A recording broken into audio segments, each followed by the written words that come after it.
just a joke, just a joke. Shivers my spine so bad. Swimming in the river stakes too much. I'm trying to let go of us, but the truth is what's real and you're one of us.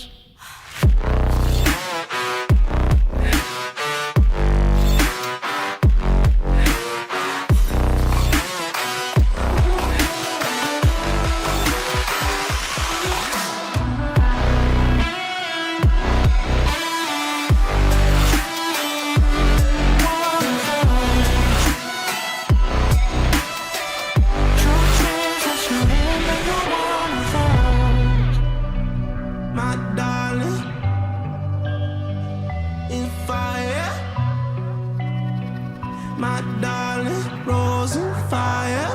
You're a liar. You say, my darling, rose and fire. In fire. You say, my darling, rose and fire. You're a liar. Shivers my spine so cold, so swimming in the rivers, swimming in the rivers. I'm trying to let go of us, but go.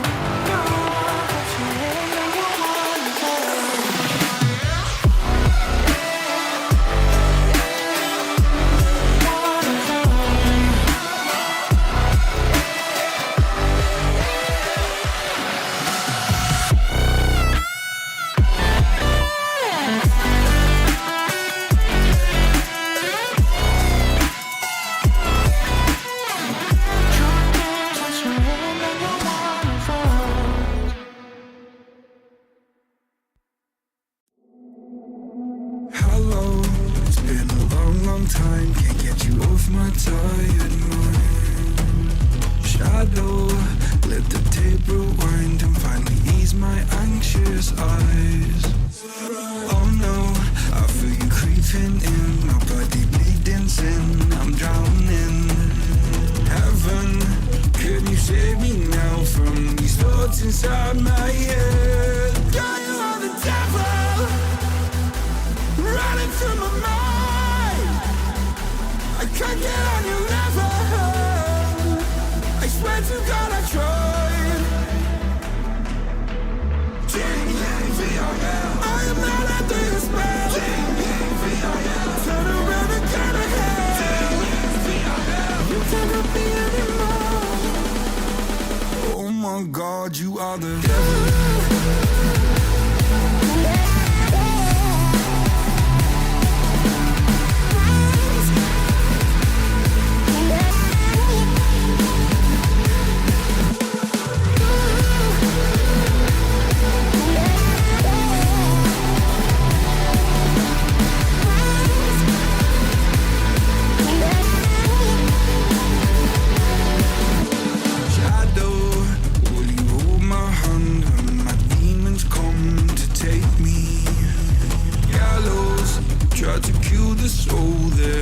So hard to save. Hallowed by my love for you, always stop me going under. Follow every step I take, cause our walls are coming down. Yeah, you are the devil running through my mind. I can't get on your level. I swear to God I tried. I am not under your spell. Turn around and get ahead. You cannot be anymore. Oh my God, you are the devil.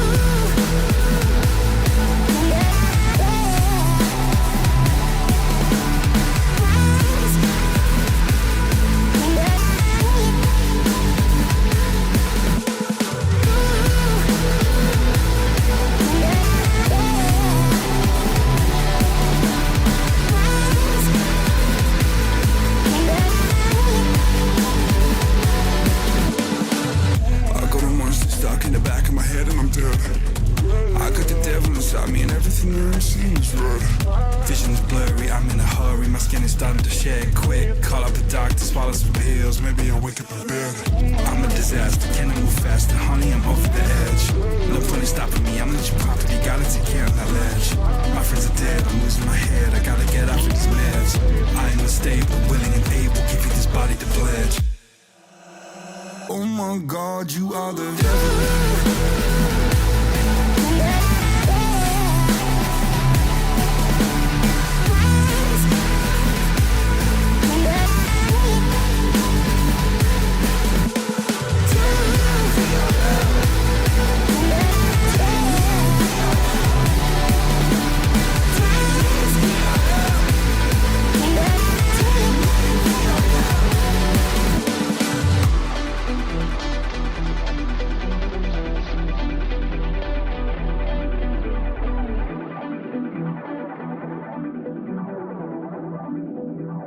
Oh my God, you are the devil.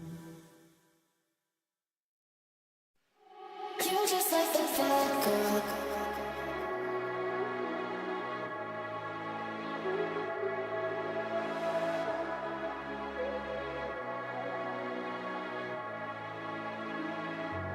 You're just like the bad girl.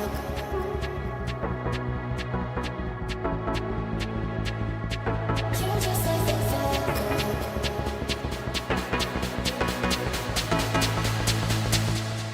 You're just like the bad girl. In me, she's the best. Easy with the sad girl. She'll put you to the test. Now she's just a mad girl, laying on your chest. Let her go out with it, go up and down with it. You're just like the bad girl. In me, she's the best. Easy with the sad girl. She'll put you to the test. Now she's just a mad girl, laying on your chest. Let her go out with it, go up and down with it.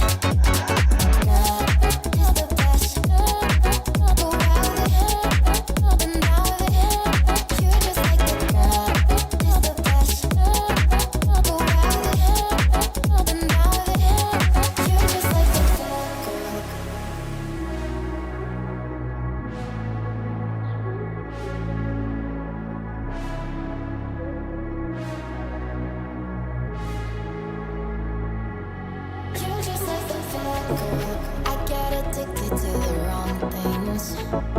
You come along searching for one thing. One near you and then I'm out here feeling alive. I'm out here feeling alive. You're just like the bad girl.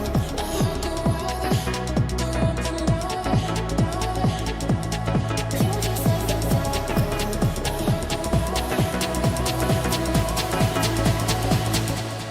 You're just like the bad girl. In me, she's the best.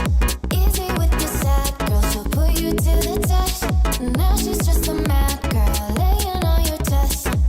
Let her go out with it, go up and down with it. You're just like the bad girl. In me, she's the best. Easy with the sad girl. She'll put you to the test. Now she's just a mad girl, laying on your chest. Let her go out with it, go up and down with it. Girl is the best. Go out with it, up and down with it. You're just like the girl is the best. Go out with it, up and down with it. You're just like the bad girl.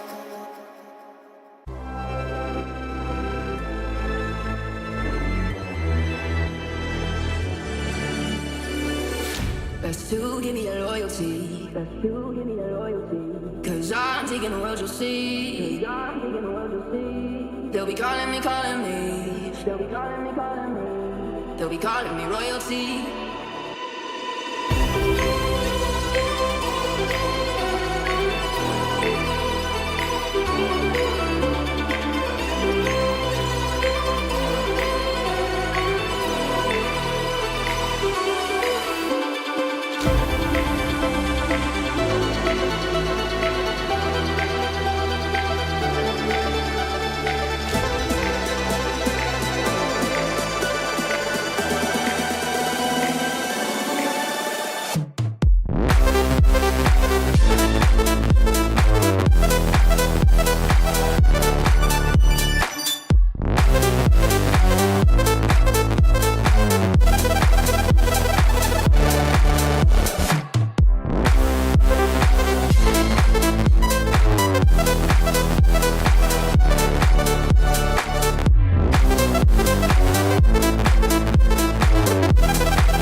I'm halfway out, just trying to lose you now. Yeah, it was an illusion now.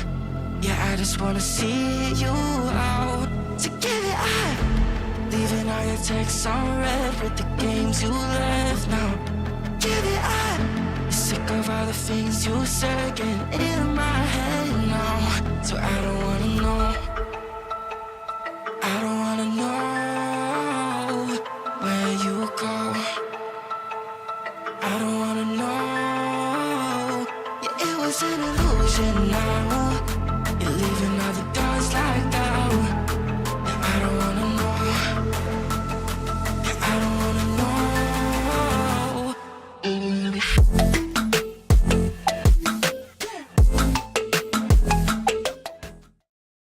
Well, hello and welcome back to another interesting day at the Masters League Season Number 1 Grand Finale, Day Number 3. This is the Judgment Day where we'll get to see 3 last remaining matches. It will be, if I'm not wrong, the map of Erangel, Miramar and Vikendi, so on and so forth. We will get to see a lot of clashes, but yes, my name is Rera. My name is Rita and I'm here to, I guess, give a brief idea of how the competition is going to go and how the whole competition has evolved from the way. But yes, guys, a huge shout out to 70x Esports, Rush Gaming, and at the same point, the matchman is done by Team KPGC official. So make sure to actually check out all the socials which are given right there beyond my caster deck. You can check it out, and all the links are also given in the description. So make sure to follow it up as well, so that you get all the updates about the next upcoming events. But talking about the teams, I do believe a lot of interesting teams are here, and eventually, if we talk about the performance, they have definitely made a mark in it. But let's talk about the teams, guys. Let's talk about those names who have been showcasing their talent from the start. Like it will be very interesting to watch how the names have evolved. Like basically, if we talk about 70x7 Sky, they were unable to play in the last 3 matches, if I'm not wrong, in the day number 2. But other than that, their performance still looked decent in the day number 1 overall leaderboard. Then we do have Next Wave, MIG Official, Team INM, 1ATX NRC, we have MT Official, Invincible Raven, that is IR, and then we have Cloud9 Esports, that is C9, TBRZ VG, Next Esports, TCS, TBRZ D-Lord, SpearX Esports, RX Esports, We Delta Gods, Vindictus, and then we have Team Boyka. Other than that, we have Shaishali Esports, we have 1ATX4P, Authority to Kill, Rush Gaming, and 70x Esports. I mean, what a amazing lineup of teams coming in. No doubt the performance looked absolutely amazing. That's why the teams are here trying to take up a fight till the glory. Obviously, the bragging rights is something which is going to be very, very important, like the bragging rights of winning these beautiful tournaments. But other than that, if we talk about the total prize pool, the other part of this particular scenario is going to be the prize pool. It is actually 25,000 rupees. Indian rupees to be precise. Well, that's a massive prize pool coming in. The champion is going to get the lion's share out of it, which will be 13,000 rupees. The second prize will be of 6,000 rupees. The third prize, or should I say, second runner up, will be coming in and taking away the huge chunk of 3,000 rupees out of 25,000 rupees. Fourth position will be getting for 2,000 rupees, and eventually the fifth position is also there with the prize pool in their favor. So from 22 teams, the top 5 teams are going to get something out of it when it comes to the monetary value. Other than that, the rest remaining, if I talk about like precisely somewhere around 17 teams, I believe, what they're going to get is the experience of fighting back in the PUBG Masters League Season Number 1, which is a PUBG Mobile platform coming in from 70x Esports and Rush Gaming. But let's talk about the point system. This is actually very crucial. It's not a hybrid one where the teams can actually play for either the placement or the position, or the finishes to be precise. Well, the teams have to really make sure that they focus a lot onto their finishes as well. Like if you really want to make sure like you have some good placement points in your favor, you have to be in top 3 at least. Other than that, the fourth position will be getting 4 points, the fifth position will be getting 3 points, the sixth position will be getting 2 points, seventh and eighth position will be getting each point 1 point each. But from ninth position till the 22nd position, whichever the number of teams are, you will get to see 0 points as in terms of the placements. But yes, for finishes, for every single kill, for example, every single elimination that they're going to score, I believe they're going to get 1 beautiful point in their favor. So that is something they can really work on, and obviously getting those points is going to be very, very important. But let's talk about the map schedule as well, because this is the schedule which will be followed today as well. We will start off with the OG map of an angle, where every single thing is kind of like, let's say, a backend thing where you basically know every single nook and corner of this particular map. Then comes the map of Miramar, where the golden sands will be coming in, long range fights will be there. We will get to see a lot of rotational clashes as well. And when we talk about the match number 3, the final of this grand finale, it will be in the map of Vikendi. Again, a very interesting, a very crucial map, to be honest. But then again, playing in it and performing at its peak is something which is going to be really very crucial for all the individuals. Like you have to be at your best when you really want to avail a lot of points from this particular map, because again it's a very crucial map. We will get to see a lot of exchanges, we'll get to see a lot of initial fights, and also a tug of war will be there between all those teams. Weekend is a map where we have seen teams evolving a lot, we have seen teams performing a lot, and eventually we have seen some different set of faces also coming in. Yesterday we did saw a few matches coming in from team TBRZ XVG. There were some interesting matches also coming in from other teams like 1x NRC, 1x H4P. All the teams were trying to be consistent from day number one. Well, they were able to perform in day number two, but now it all trickles down to the day of judgment. That means the last final three matches is what we are looking at. Whoever performs in it is definitely going to score the best points, and eventually maybe in the leaderboard they are going to climb back in the top positions. Because remember guys, if you are really keen on taking the first position in your favor, you have to be consistent from the start. But for now, we are going to start off with the cinematics of match number one, which will be the map of Erangel. Enjoy the cinematics. Once the lobby is ready, I'll be back on the desk.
Alright, guys, welcome back once again to the beautiful matchup. As I said, after a short break, once again you had to witness the highlights, and after the highlights are over, yes, we are finally back in the game. And look at this action. I mean, the fight part looks absolutely amazing. It is starting from the areas of Prismog, pretty close to the areas of Ferripier, and going all the way towards Salba region. So it's definitely going to be a very interesting angle to play with. And eventually, when you talk about the teams, when you talk about the performance, it is going to evolve along the way. Every single team is here to perform, and every single team is here to do the best because, again, it really matters how many points you are going to rake up when it comes to the leaderboard. And once you have that kind of like, let's say, jump in the leaderboard, I do believe things can be a little bit more in a calm and composed pace. So for that reason, yes, every single team is now trying to figure out how they have to loot and how they have to jump and eventually get the best out of it. But for now, it does feel like that from Prismog to all the way Stalber, we will get to see a lot of initial clashes. Specifically, when you talk about the areas like Pochinki, School, Query. In these areas, we have seen a lot of interesting fights initially. So maybe we are going to witness this again.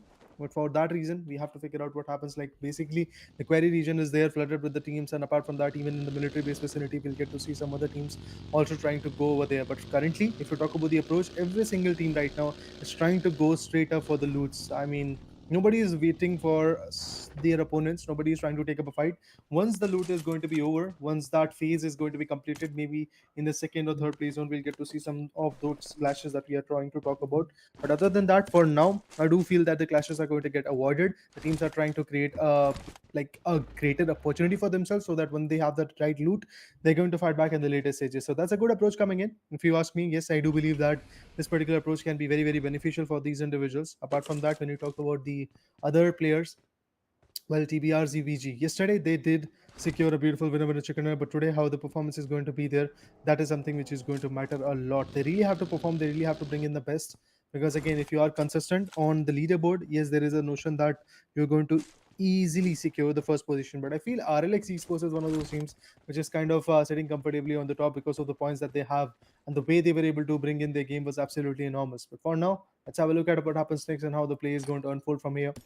22 teams, 83 players. Oh, there you go. Some eliminations will be coming. Team Vindictus is falling short of breath. Few of the players are still getting, I guess, picked off. So that's pretty interesting. I mean, the reason I believe these fights are coming in is basically that this is a last Erangel map. Every single team wants to get the best out of it.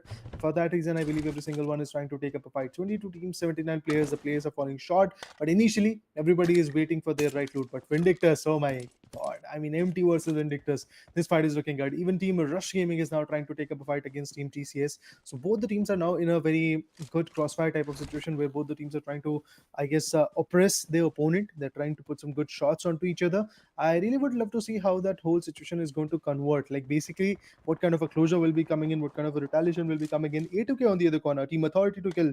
Yeah, I mean, even they are not stopping.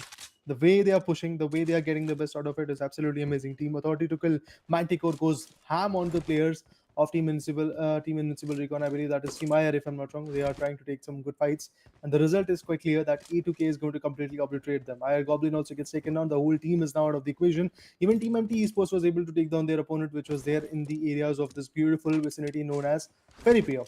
Now, if we talk about Authority to Kill, they've got 2 frags and they've actually taken down the third one as well, which is going to be IR's LGD Pro IT. The only individual that is left from Team IR is going to be, I guess, meters away or maybe miles away from this particular situation because he really wants to go for a survival based gameplay. Once that player is going to get like basically somewhere around 10 to 15 points in a single match, that would be great. But looking at the point system, I do believe even getting 10 points is going to be a great and a very hefty job coming in from these players. So for that reason, yes, their survival has to be there.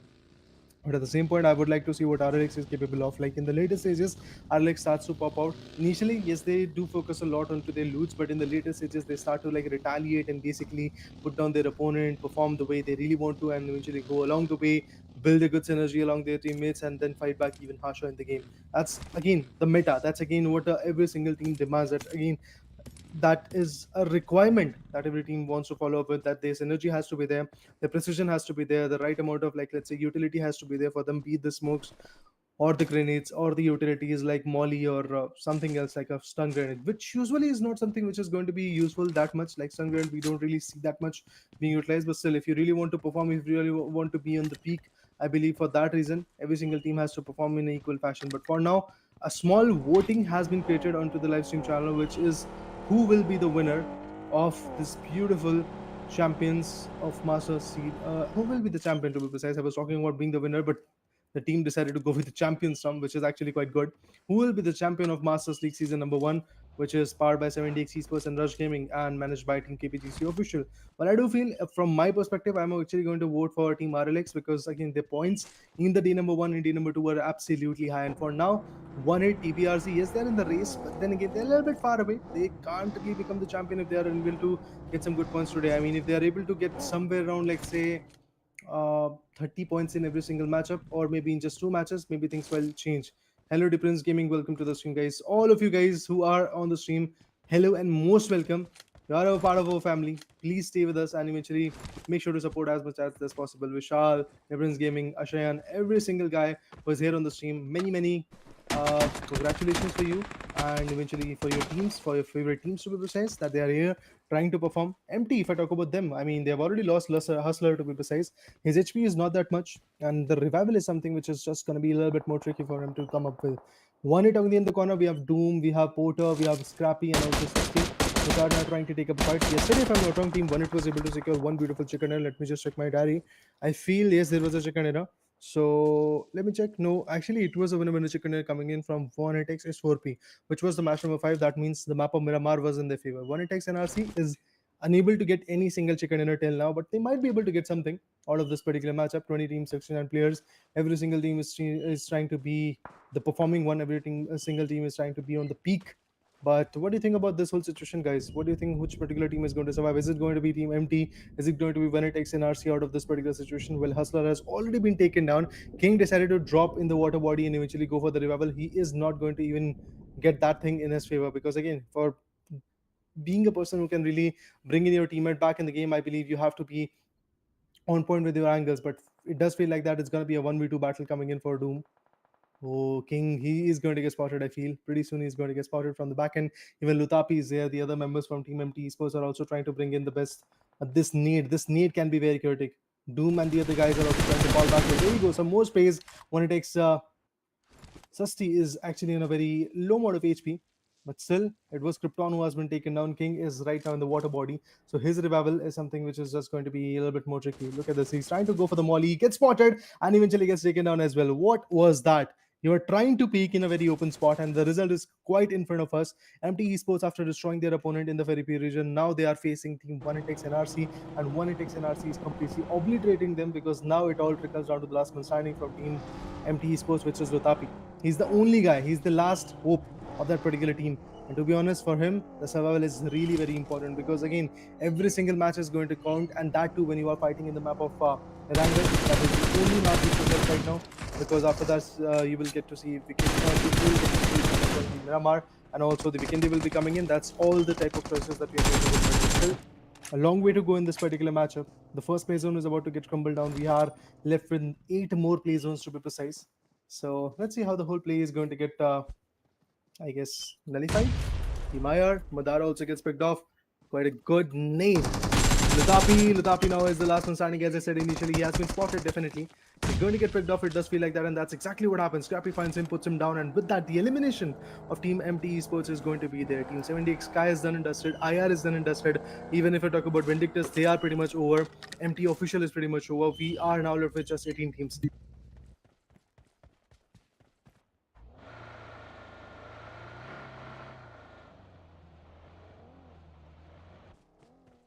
Moving forward, we have got Porter, we have got Doom, Script, and Scrappy, to be precise, not Script. I do believe that this particular individual is going to perform a lot. Like, he has already got 2 frags, which is actually a very crucial notion in this particular game. But TPRC XDL is now in a very closer circuit, so there might be some interesting fights coming in pretty soon over here. But Team Rush Gaming's Amy decided to just jump off from his vehicle, and eventually with that fall damage, he's going to get taken down. But now it all trickles down to where the second play zone is going to form. I thought for a moment that it might actually go to Prismark, and that's exactly what is happening. It's not going directly to the Prismark region, it's there in the Query region when it comes to the centric part.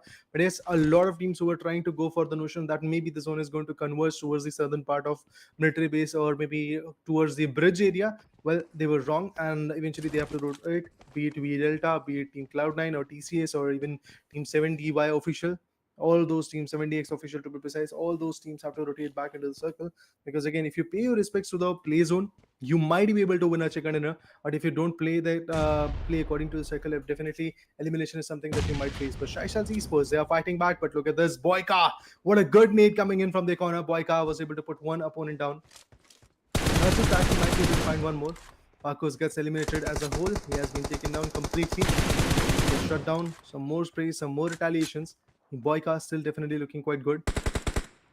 Few more band-aids for Slickers. They're trying to repass themselves even before the fight gets over. Second play zone is, I guess, minutes away. 2 minutes and 16 seconds is what we are looking at, and even after that, I believe the play zone shrink time period is something which is also going to come. So definitely, I do believe the play zone can be very critical. The fights can be even more critical, so that is something which is definitely going to work out. Mjolnir, we have Spike, we have Diablo. These are the few individuals which are definitely going to fight back once again in the later stages. But if I talk about MIG officials, let's see how fruitful they can be. MIG official in the previous matchup yesterday, if I'm not wrong, they were able to perform a lot. But there are two matches where Team RLX Esports was able to secure a checker and out. Both of them were Irangle. So this is again another Irangle, which is the last Irangle to be precise from the whole event. So I feel that in this particular match, again RLX Esports can do wonders. But RLX Esports for now is trying to conserve their energy. They are waiting for the right time period to strike on. Currently, they are focused on the loots, they're focused on their utils, and once the loot is going to be over, maybe they're going to fight back, maybe they're going to step up onto the notch and get some good points. But for now, all they're doing is just being very patient, being very passive, which is actually a very good thing. They had to be passive like this. And once you are passive, once you are calm and composed regarding every single thing, I do believe in the later stages things might change. In the later stages, maybe there is going to be a good fighting scenario coming in. So let's have a look at what happens next, guys. Onetix, H4P, and NRC. Both of these teams are different teams, but from NRC, we do see a lot of eliminations coming in. We do see a lot of fighting. Look at this MIG official. I was just talking about this team, but Diablo is now in a very tough spot. Might not survive. The way he has got that angle covered up, the way he's trying to take up the fight is just something which is not going to be easy for him to really deal with. But Onetix NRC, what can he really do? Scrappy goes in for some good shots. Diablo still surviving into the smoke. He's trying to repatch himself. There goes the bullet and Diablo gets taken down. Not a very good scenario even from the other corner. Team next wave, we do see Dawn also falling down. Messboy has also been taken down. Team Authority to kill is still trying to wreak some more havoc. Team MIG official is going to get eliminated as a whole. I mean, it was just an individual surviving. Lizard got taken down with a DP28. That's interesting. That's really very interesting. And with that, the closure on that particular team is definitely going to be here. And we are now left with just 15 teams, 49 players. That's what we have got.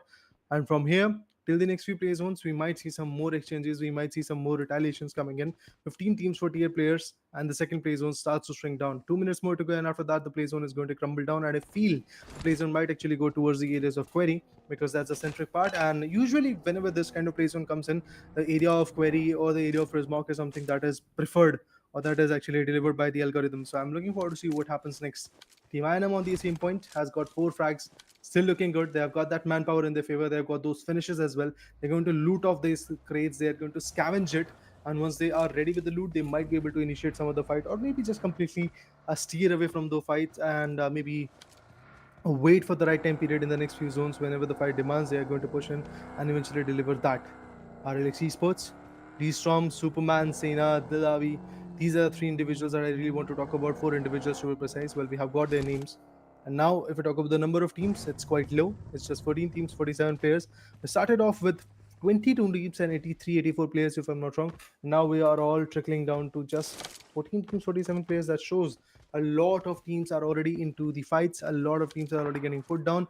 A lot of teams right now are getting already chased down. So that is kind of interesting to talk about. But if we talk about Cocaine, we have very good, interesting lineup coming in from Team 70X official. Yesterday, 70X official was unable to perform at its peak, but still they were coming closer. They were trying to get some good fights in their favor. So this is another moment where they really want to bring themselves back in the game. So I would love to see how they're going to fight back, how they're going to step up. Is it going to be a situation where team, should I say, 70X official is going to buy a chicken dinner for now? Because again, every single winner chicken dinner counts, and every single good performance really counts. And for that reason, I do believe that 70X official is one of those teams who might step up in the later stages. I mean, there is not a lot of matches left. We are done and dusted with 66% of the job in the whole grand finale. It's just 33% more matches which are left right now, out of which this is the third last map. After that, Miramar will be coming in, then it all trickles down to Vikendi as well. So this Irangle map has to be in the favor of those teams who are trying to jump a lot in the leaderboard. So remember guys, the top 5 teams are going to get rated with the prize pool. So I believe every single team has to figure out how they have to play. SPX on the other corner is now losing some players. Even Coolhead, if I talk about him, got damaged a lot. Popsy has got a very good angle as well. He's trying to come up with a flank. He might be able to put some players down. But Ninja, unfortunately, is not going to survive. He's going to get completely finished off. We have got players like Moon Knight, we have Popsy, we have Neo. All the players have already converged. This nade can be very chaotic. I mean, the nade has already been cooked up. That was not a nade. I believe it was a smoke grenade, which now has been cancelled. There are some nades that are being there from Team SPX Moon Knight. Although the connection is not that point, but he's still trying to pull up those names. He's trying to be effective in it. Oh, there you go. There goes the spray. Barely misses it. And Coolhead for now gets taken down. Was not expecting that kind of a knockout coming in, but there you go. The knockout is already here. Cocaine, what is he going to do? He's trying to now change some angles, trying to flank around a bit. But Coolhead is going to get finished off by a dagger. That's interesting. The dagger is going to be there through his heart. And with that, he has been eliminated. Even Kishu, he might not survive. We are actually live on the channel of Kishu's Gaming, if I'm not wrong. But Kishu's was able to get one beautiful frag. That's interesting. He was able to completely put down his opponent. But can he really come up with another frag, guys? That's what we really have to see. He's going to finish off that player who is pretty much knocked out. But now it all trickles down to Moonlight. Oh no, Kishu's gets taken down. He can be completely finished off. If the backup is not there, he's going to get completely popped off. But I feel the backup is going to come. But even before that, Kishu's is going to get eliminated. Another 1v1. Ooh, Kishus has been taken down. We are now left with just the Cocaine guy and the Nova guy. That's all. From Team 70X official, yes, they are able to bag out this particular fight in their favor, but still they lost a lot. Gained 4 frags, but eventually lost 2 crucial players of their own, which should have not happened if they could have played in a very consistent manner. There were 2 players, their opponents were already knocked down, so they could have waited a little longer. They could have regrouped and then eventually fought back. But Keshus decided to completely push in, and the opponent had that D-base. He was able to knock him out and also put him out of his misery. But look at this play zone going all the way towards Ferry Pier region. It's not going to be Quarry, it's not going to be Prismark, it is going to be Ferry Pier region where this play zone is going to unfold. Team Rush Gaming has got the northern corners, even Team TBRC, XPG is there. Authority to Kill is there. On the northeastern corners, we'll get to see teams like V Delta, and eventually from the outside of the circle, we do see Team Boyka also converging right into the play zone. So let's see if that conversion is going to be fruitful or not. RLX, Superman, Storm, Sena, Tilabi, every single individual right now is trying to be effective. They're trying to bring in the best of the best game. But Storm gets picked off with a beautiful DPS shot. There you go. The closure will be coming in pretty soon, I believe. 13 teams, 40 players. 1 minute and 20 seconds more to go. After that, this play zone is going to get rumbled down. So what do you think about this whole approach, guys? Do let me know in the chat section. I'm open to see and open to learn a lot from your particular perspective as well, because as an audience, you might have a different aspect to talk about. But yes, let's have a look at what happens next.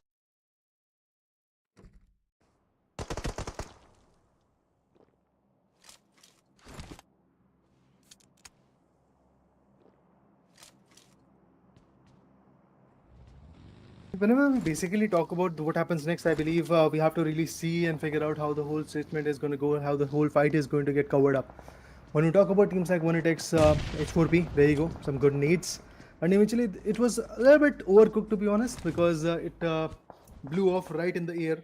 Otherwise, the placement could have been a little bit more decent. For now, if we talk about Team INM, yes, they are still fighting back. They are still trying to put in the best worth. Oh, that nade can be very crucial. Well, there you go. Then there goes the nade. Pure M still fights back. Another nade is going to go. On the back end, we have Daniel trying to fight back. Oh, the devious, a weapon which can be overpowered every single time. But at the end, it is one hit H4P who is completely done and dusted. They have been eliminated with 4 amazing frags right in the favor. I mean, actually 8, not 4. 4 amazing frags coming in from Team TBRZ XDL. And even before that, INM was able to take down one more whole team. So due to that, now INM is sitting at a very comfortable corner. They have got some serious frags in their favor. But now they have to survive. After taking down Team TBRZ's players, we will have to see how the next play is going to formulate. TBRZ XDL is still surviving. It was Team 1H4P who just got taken down by them in those beautiful bunkers. Few more sprays will be coming in. They don't have that many vehicles to really rotate with, and Team TBRZ XDL is completely keeping them. There goes the spray, there goes the damage. Quite a decent one, to be honest. Not enough to completely put him down, but still enough to pressurize that individual, enough to put a sense of pressure, put a sense of fear in his mind that there are still some potential angles that are being blocked off by these players. Let's see what happens next. What do you think about that? Decent sprays, good retaliations, precise fights, decent angles. There you go. TBRZX nobody. DL is going to get booked off. Was not expecting that, but there you go. DL has been taken down. I mean, one big loss for Team TBRZ is going to be very, very important. In the later stages, this loss can be very, very tough for them. I can comment my favorite team. Yes, you can. You can. DPRZX deal. Okay, that's lovely. That's the favorite team of Ashayan.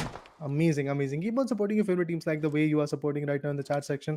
That will be absolutely lovely. We will love to see your support coming in. Just 20, 12 likes, guys. That's all I got. Just 12 likes. I want to see at least 50 likes today. This is the last day, guys. This is the final three match that we are talking about. Make sure to keep on supporting your team. But what is Titan doing? He's blocking off his own cover. He's removing his own cover, which can be very risky for him. On the other corner, Ibarzi, Preet. What a play! Was able to put down the player by busting out the vehicle, and eventually the output is quite sweet. But now a revival is something that has to come. A revival is something which is going to be very, very important. Even Superman from the other corner is also popping off some players from Team Cloud9. Pusha Sir gets completely taken down. It's Team RLX who is now fighting. As I said initially as well, that RLX is one of those teams who loves to fight in the later stages. They don't come that like, let's say, that open. They don't really pop out a lot in the initial stages. They really love to fight back in the later stages, so that's exactly what they're trying to do. For now, they are trying to be calm and composed. But RLX, oh, D-Storm loses his life. He's going to get knocked off, but can be I guess completely eliminated as well. But RLX for now has got 3 finishers. That's good. INM on the other corner is trying to get many more, and they really. Tazu is trying to go for a revival. Sixer on the other corner is also damaged a lot. Team TBRZX DL is going to get completely finished off by Titan. That's the 10th frag for the team. Even Sixer's HP is not that much, so let's see how much of an output he's going to bring in. Daniel, the only individual which is surviving, I believe, from his team, coming up with the DBS shots. He might actually connect the shot, and indeed that's the case. He's going to put that shot down into his face. And with that, TBRZX DL is going to be there with 4 amazing finishes. But trust me, for now, TBRZ's journey is also going to be a little bit more challenging because, again, they don't have the manpower. Team Cloud9 on the other corner does feel the same. Noobster will be the last man standing from his team as well. And now the play zone is actually in a very open spot. Every single team is trying to converge over there. They're trying to have a very good balance now. He's going to survive in the bunkers, maybe. Possibly he's going to hold off an angle beyond this region. But it's going to be a very tough fight for him to deliver. Noob already getting damaged a lot. Team RLX Esports dominating. And there you go. Noob also gets confirmed, as I talked about initially. Like, he's not going to survive in a longer manner. That's exactly what happened. He has been compromised. He has been taken down. Now we are talking about the stage number 5. 1 minute and 20 seconds, and after that, this particular play zone is also going to crumble down. This is the 5th play zone, a very crucial one to be precise. This is the last map of Erangel. So all the teams are trying to put up their best effort. And for now, it does feel like that there are teams like INM, which are taken down already, who had a lot of interesting points in their favor. Then there are some teams like TBRZ XDL. They are again getting pressurized. There are some teams like Team 1x NRC. They are still there in the fight. TBRZ XVG is also there in the fight. Team 32 Kill is also there in the fight. But still, they have to rotate a lot. They're outside the circle. They might be in the fight, but they have to go far away. But look at this guy. Kalen is going to go for a survival mode. I mean, he's going to go for the heal battle. That's interesting. A very good approach coming in. Let's see how many frags he has got. Let's see how many first tickets also he has got in his bag. But RLX Esports, what can he really bring in? As a team, definitely this team wants to perform, but as a whole individual, they've got 4 amazing finishes. They're in the top 7. They are already at somewhere around 105 points in their favor in the leaderboard. So they're trying to just be consistent on that note. They're trying to get at least 5 to 10 points in every single match. They're trying to be consistent on that note. So once the match gets over, once the whole grand finale gets over, they want to be on the top of the leaderboard. And in order to maintain that suspense, guys, we are also not going to give you any updates on the leaderboard. What you have to do is just follow the Instagram handles of 70x Esports, 70x Official to be precise, Rust Gaming, and also KPGC Official, and you will get to know all the updates regarding the event, all the details regarding the events, all the leaderboards, and also the MVPs regarding the particular event. So make sure to go ahead and follow all those socials because you can be briefed up with those information. But look at this, in this shot, it was Mayavi trying to take up a fight. He takes down the opponent. That was the first frag for him. It's a crucial one. And with that, team TBRZ XDL is also trying to be on the edge of the circle. They're trying to hold off the zone. At the same point, when you talk about team 70x Official, they have slammed directly onto this compound and nade goes in. Oh, the nade, has that nade bounced out of the window? No, that's not the case. Even Cocaine is trying to fight back. That was a good nade. But still, it is going to be a 4th frag that I'm looking at. Let's see how much of a support is going to be there from the opponent. TBRZ XCL, they're still trying to fight back. RLX Esports is also losing some players. Their players are getting knocked off. We are now looking at the top 6 teams. 15 players are still surviving in the game.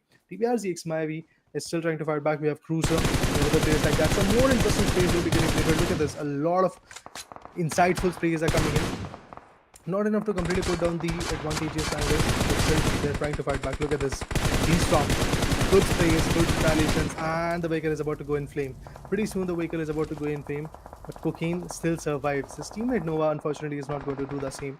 He has been taken down. TBR XVG is going to definitely take that frag in their favor. Cruiser at the same point, and his teammates are also going to slam. And with that, yes, the elimination of that particular team known as 70x official will be coming in. Even Team Venetex and RC for now is being very, very chaotic. They're trying to be the best. They're trying to be the champ who has got that survival in their favor. If we talk about the top 4 teams which are surviving, it's going to be Team TCS, Venetex and RC, Team RLX Esports, and along with that, TBRZX VG. These are the 4 teams who are surviving in the game, and every single team right now is just trying to be very, very consistent.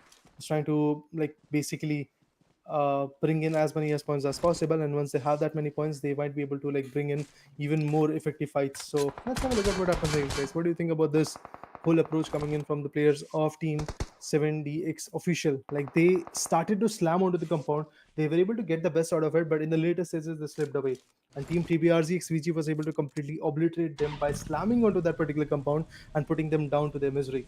But RLX Esports, interesting fight is upon us, guys.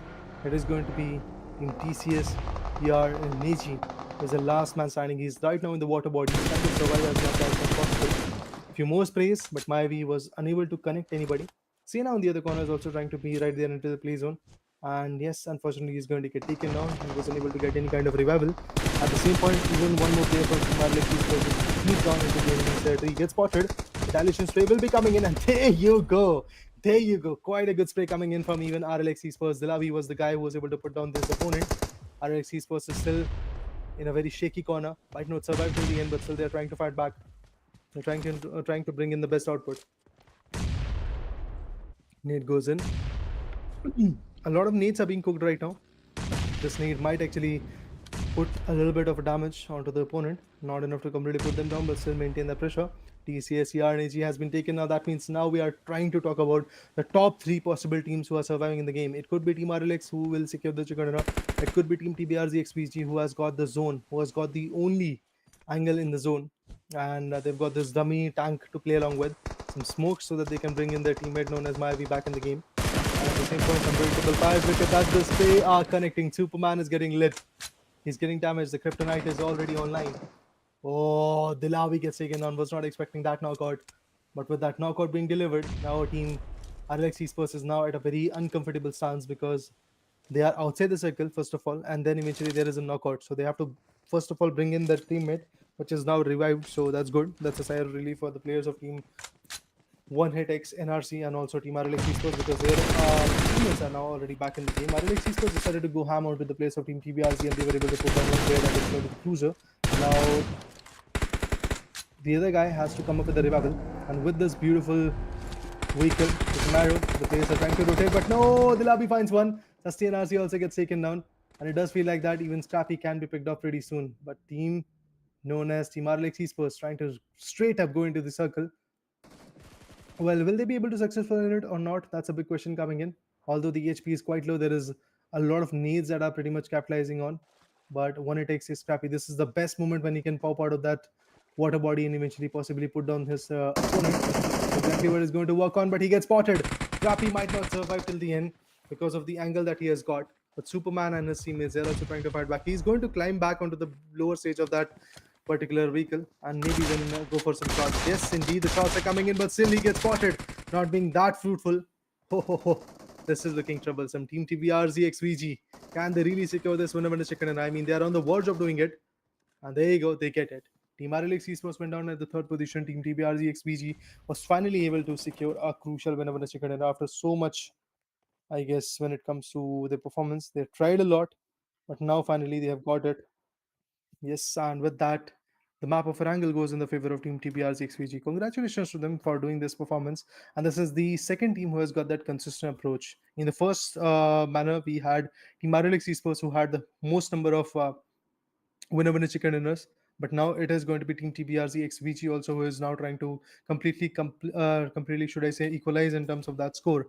Even Cloud9 has got one. RLX Esports, again, as I said, has got two winner chicken dinners. Team 1x H4P is there with one, and Team TBRZ x DL is also got one beautiful chicken dinner. So it looks good. I mean, there are few teams who are trying to perform. There are few teams who are trying to be consistent, and these are one of them. But for now, I do believe the next particular matchup is something that we are waiting on. It is going to be the map of Vikendi, and after that, the map of okay, actually, my bad. It is going to be the map of Miramar, and then we will get to see the map of Vikendi as well. In these two matches, we'll get to know who is now sitting on the top. When we really talk about the performance, I do believe in terms of performance, it is going to be teams like RLX Esports who are still trying to be consistent. I mean, in every single match, RLX Esports is trying to be at least in top five teams. And in this match, they were able to get at least 6 or 7 frags, and also along with that, they were able to get somewhere around top three position, I believe. Yes, that is the type of position that they were able to get. So that's a good thing. It looks good for Team RLX Esports. All they have to do is just be consistent, and that's exactly what they are trying to work on. So all the fans of RLX Esports are definitely going to be happy about it because of their performance, because of their consistency. But I would like to request you once again to follow these socials, which are basically 70x official social, KPGC official social, who are the management team, and at the same point, Rush Gaming as well. Thanks to them, the event is here, which is known as the PUBG Masters League Season number 1. Keep on supporting the way you are, guys, because again, there are going to be many more tournaments like this. If you guys are going to keep on keep on that particular support coming in from your corner, be it in the manner of likes, be it in the manners of shares, and also in the manners of subscribes. Make sure to actually do it, guys, because again, that boosts our motivation as a TO, as a org, as a caster. You can give me my feedback as well. My name is Raider. You can give me the feedback in the chat section, or maybe contact the team of KPGC official or 70x or Russia Gaming. If there is any feedback that you really want to convey me personally, go for it. Other than that, yes, the match goes on absolutely amazing. But for now, I do believe the highlights will be coming in pretty soon.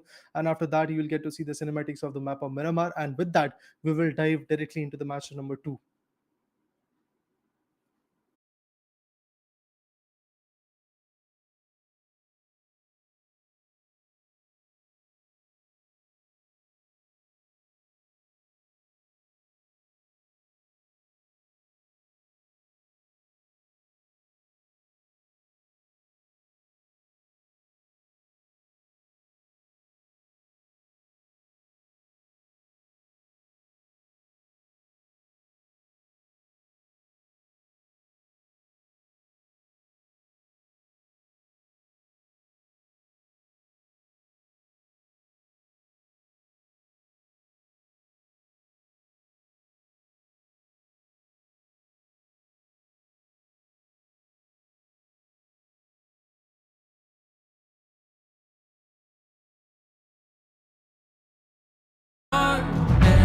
You say I'm just a joke, just a joke. Shivers my spine so well. Swimming in the river takes too much. I'm trying to let go of us, but the truth is what's really your us.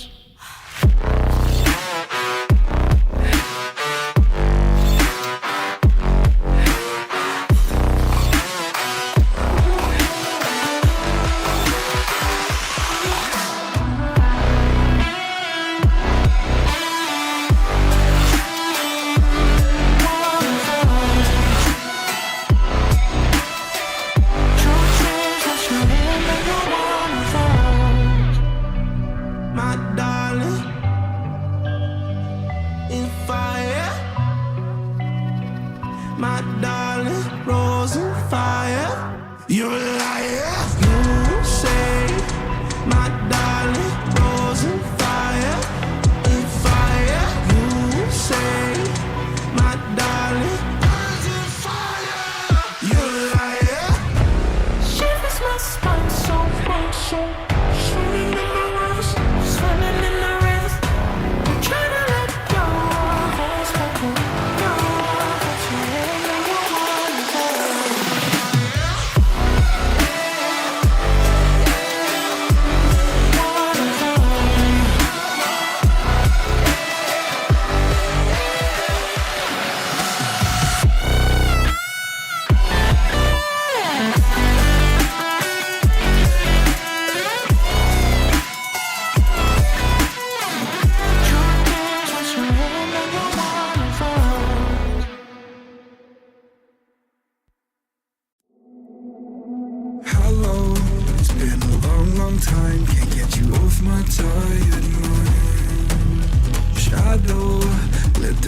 rewind and finally ease my anxious eyes. Oh no, I feel you creeping in, my body bleeding sin, I'm drowning. Heaven, can you save me now from these thoughts inside my head? God, you are the devil, running through my mind. I can't get on your level, I swear to God I tried. I am not under your spell. Turn around and turn ahead. You cannot be anymore. Oh my God, you are the devil.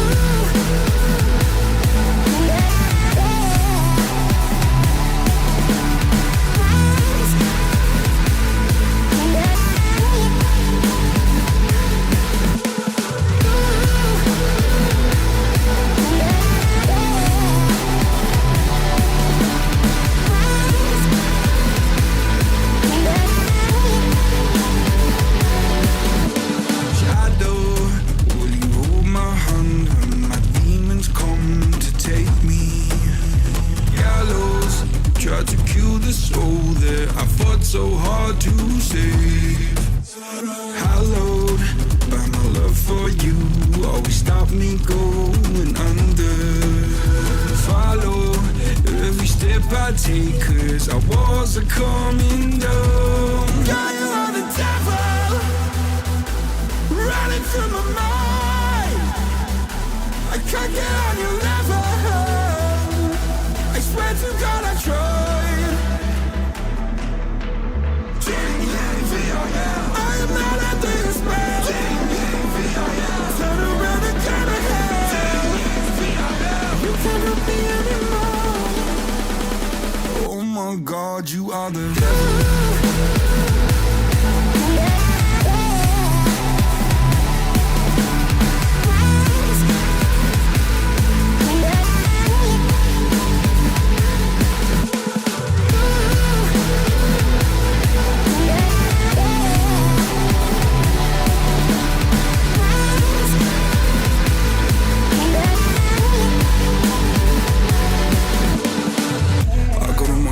In the back of my head and I'm dead. I got the devil inside me and everything I see is red. Vision's blurry, I'm in a hurry, my skin is starting to shed quick. Call up a doctor, swallow some pills, maybe I'll wake up in bed. I'm a disaster, can I move faster? Honey, I'm off the edge. No point in stopping me, I'm not your property, gotta take care of that ledge. My friends are dead, I'm losing my head, I gotta get off of these meds. I am unstable, willing and able, give you this body to pledge. Oh my God, you are the devil.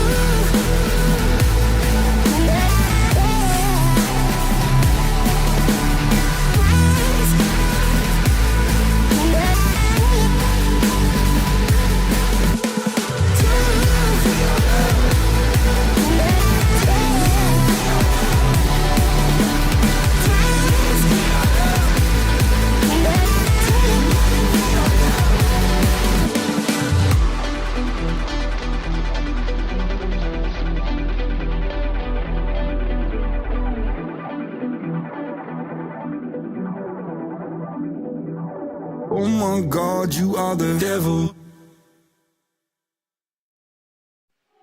You're just like the bad girl.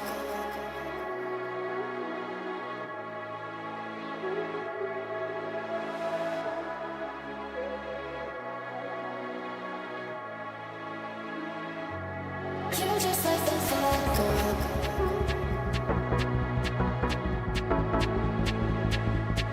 You're just like the bad girl.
You come along searching for one thing.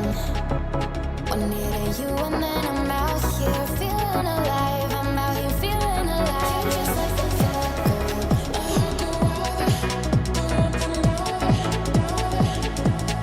You're just like the bad girl.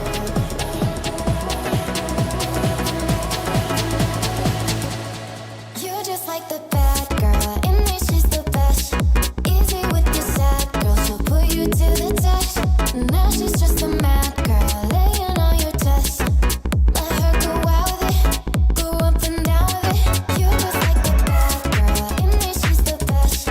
Easy with the sad girl. She'll put you to the test. Now she's just a mad girl. Laying on your chest.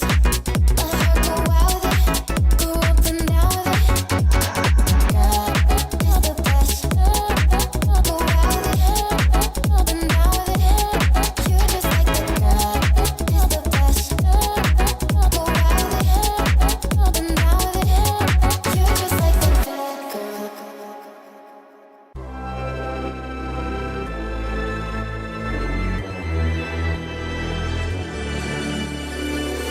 Best to give me your loyalty. Best to give me your loyalty. Cause I'm taking the world, you'll see. Cause I'm taking the world, you'll see. They'll be calling me, calling me. They'll be calling me, calling me. They'll be calling me royalty.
Alright, welcome back once again in the match number 2, or should I say the last match, second last match to be precise. The last day is here already, and this is the second last match that we are going to talk about in the beautiful PUBG Masters League season number 1. We have already seen a lot of interesting amount of matches to be precise. 7 matches have passed, and if you talk about being the winners, RLX Esports have secured 2 chicken dinners. Team TBRZ VG has secured 2.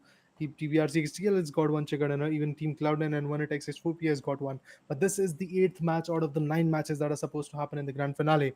We're starting off with a good note because the flight path, it looks like a diagonal one. And it is starting from the areas of Impala, going all the way towards El Pozo, Trailer Park, Ruins. So this is definitely going to be a very insightful match because again, every single team is going to perform at its peak, maybe get some good points as well, so that they can really build on their number of points that they have got. And at the end, it really matters how many points you have got when it comes to a match like this. El Pozo, we have Puerto Paracio, we have Los Yunes, we have Montenovo. Every single team right now is trying to be the best. They're trying to be the champ. But I would love to see which particular team is going to survive at the end and who is going to really pull through when it comes to a match like this. Well, let's have a look at how the flight path is going to revolve and eventually where the play zone could be. I'm patiently waiting on how the play zone is going to unfold, and there you go. The information is here. The play zone will be a centric one, kind of a centric one. It's a central northern shift coming in because we do see San Martin, we do see Picardo Power Grid, and also San Martin along with that has Central Petron. These are the few areas where the teams can actually come up with a fight. Boyka and Team Shaishas Esports. These are the two teams who are right now in a fight. Not Shaishas Esports. It is actually a team uh, Vindictus, if I'm not wrong. Yes, Vindictus is the name. M249 is the weapon that Trans is going to utilize so that he can put down one player from Team Boyka Esports, and eventually he was able to completely shut him down. At the same point, if we talk about next wave esports, they're dropping in a similar vicinity where teams like INM is going to jump. Even there is team like TBRZXVG, one player of team TBRZXVG, who is also going to jump over there. But look at this team. Boyka already lost 2 crucial frags. Now they are surviving with just the last 2 individuals, out of which one is already in the parachute. Like he's still in the parachute, to be honest. So I don't know when he's going to glide down, when he's going to take up a fight. But again, these fights are going to be very crucial for him. And Goblin at the same point has got 0 frags. Still trying to figure out what he has to do. Get spotted. Damage is still coming in. Goblin is going to get picked up by Vindictus. Entity, but at the same point, Team Boyka retaliates and put down that guy as well. So Team Ayer, Boyka, and along with that Vindictus. These are the three teams who are now in a fight. These are 3 teams who are trying to take up tussle and eventually get some good output. Let's see who is going to survive, who is going to bag out the winner chicken in this particular match. Obviously, a long way to go. Pretty interesting journey to come upon, and then maybe we are going to see some beautiful clashes being resulted in a match or in a match winning performance, to be honest. Glitch, Trans, Entity, every single individual right now is over there, but they don't have that much of an HP to play along with. And even Entity is now trying to go ahead and get some good first aid so that he can first of all repatch himself. It's really important. With the Vector in their hands, they are again fighting back, but it seems like that there is not even a single first aid or a boosters left over here.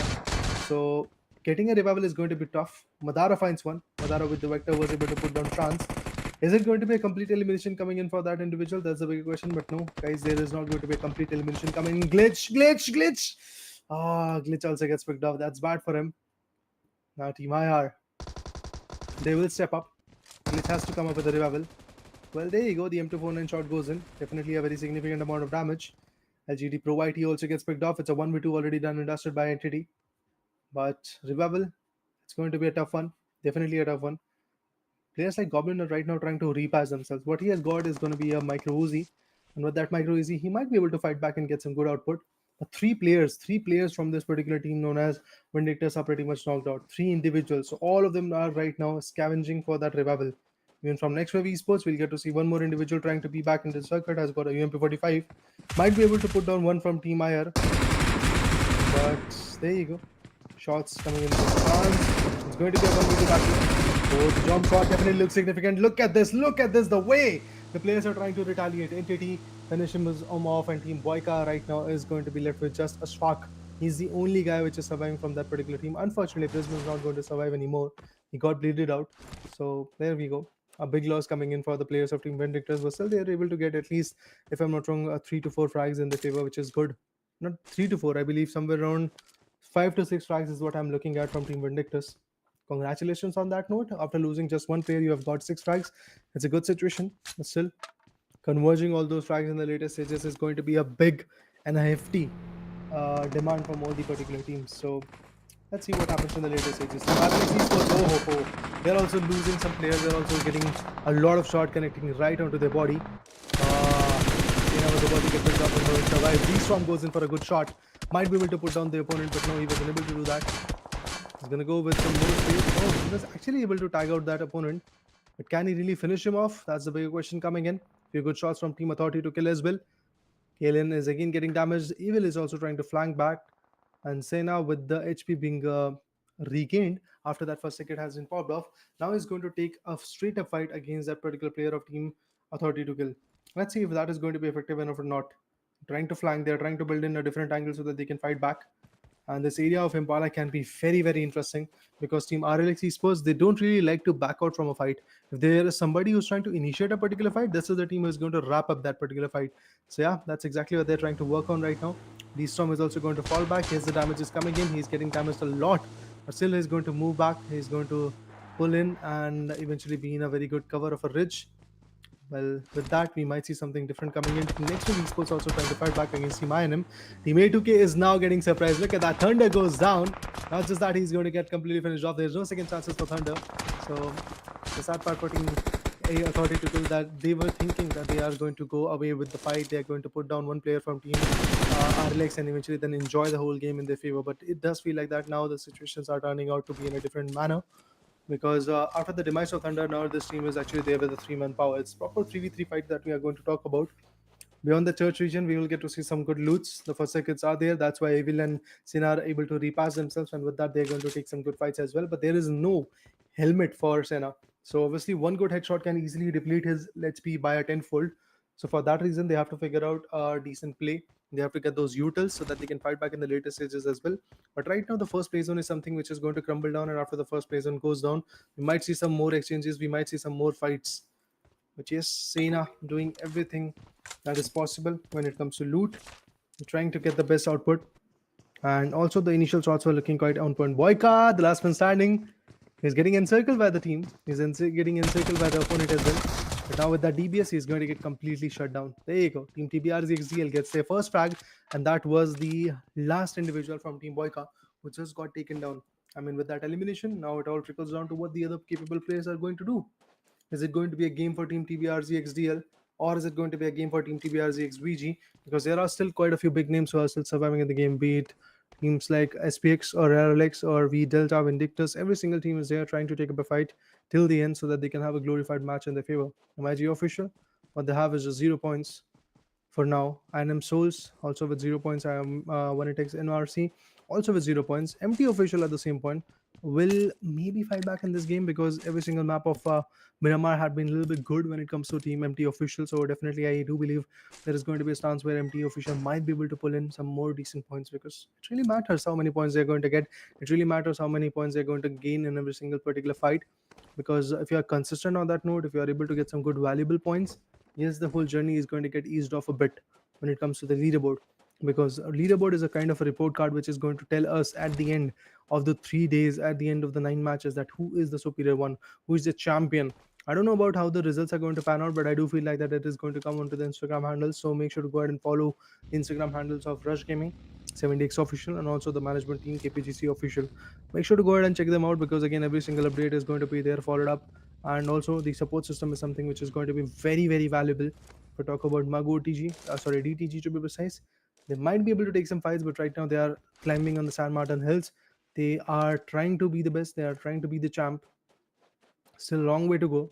Nemesis and his teammates, well, they're still fighting back. They're still trying to bring in the output. What do you think about this approach, guys? I do feel that personally that in this particular matchup, we will see a small hindrance in the later third, fourth zones. But for now, every single team is just trying to be very calm and composed because everybody knows that if they initiate an attack right now, it might actually cost them their own life. But let's have a look at the live chat as well. I would love to see some new players who are there. But Pikachu is there. We have Trinix and also Difference Gaming. We're trying to support your favorite teams. That's good. Only 18 people are watching, guys. This is the Judgment Day. This is the final day. This is the last few matches that we're talking about. Where are the rest remaining players? Make sure to join in, guys. Make sure to punch in. Make sure to check out the stream because this is a very valuable match. This is a very valuable grand finale as well. Not just about the bragging rights, but also the prize pool of 25,000 rupees is on the line. So go ahead, check it out. Make sure to support the way we really want to know And how can you really support? Not with the monetary terms, guys. You can support us by just liking the stream, supporting the streams, and also whatever technical difficulties that we witnessed from day number one are now completely sorted. So I do believe the match is going to go in a very calm and composed fashion. The small technical difficulties, the glitches that the game had are now being resolved. So I do believe that you are going to get a seamless experience. And also, if there is anything wrong or anything feedback, anything like a feedback for the casting team as well, make sure to tell me. The production team is also there working tenfold to bring in the best output for you guys. It all really matters how the support is going to come, but Team Vindictus is going to lose one. It's going to be Trans who is going to get put down. Not just that, he's going to get completely finished off by Krypton from Team MTE Official.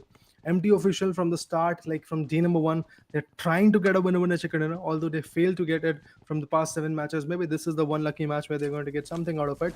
But still, to be honest, this journey, this whole stance, this whole game, this whole retaliation is something which is going to be absolutely interesting to watch.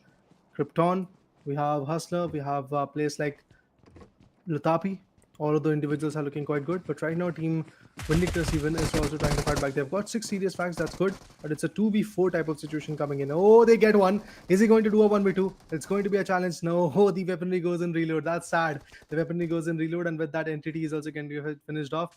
Team MT Esports now is there surviving with the peak performance. They've got 3 good frags, and it was a 1v3 by Lutapi.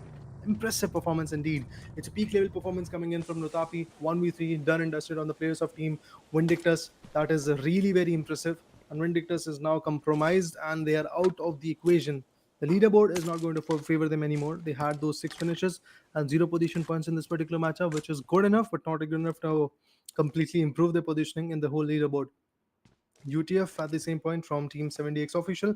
This individual is also going to perform in the later stages, I believe. But for now, what he's doing is just basically witnessing and trying to speculate where the enemy is going to come from.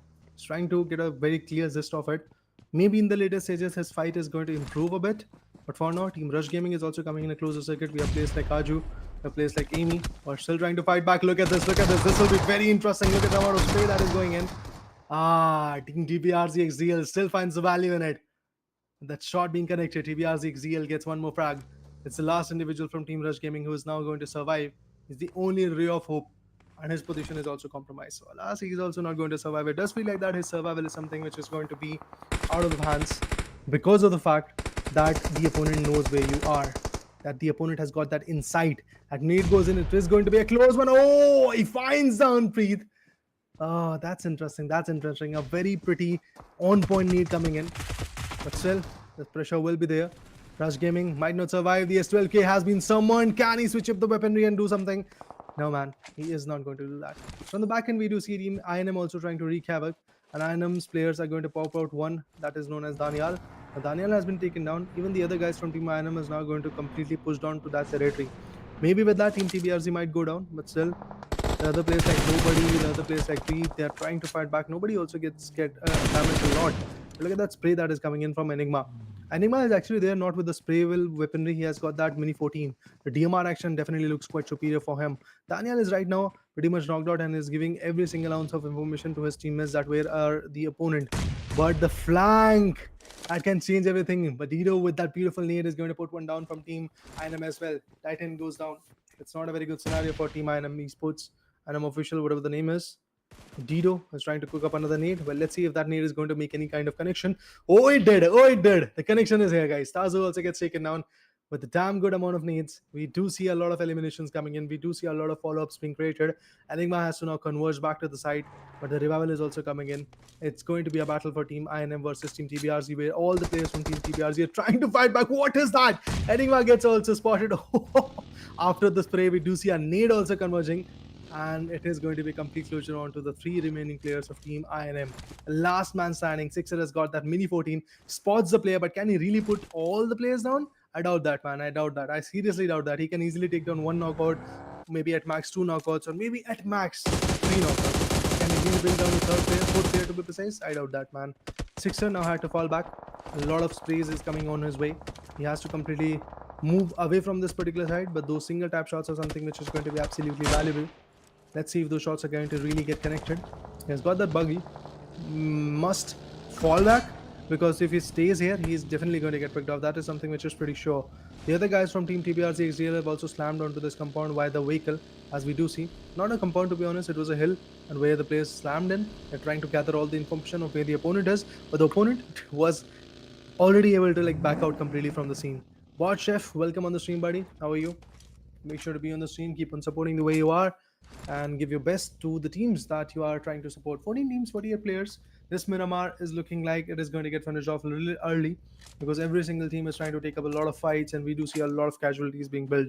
Be it teams like 70x7 Sky or Next Wave, or maybe Team IR or Cloud9, Vindictus, Boyka, even Team Rush Gaming. A lot of teams are already down to their knees. They've already been taken down. To be precise, 8 teams are eliminated, and the rest remaining teams, well, they're still trying to look after for a fight.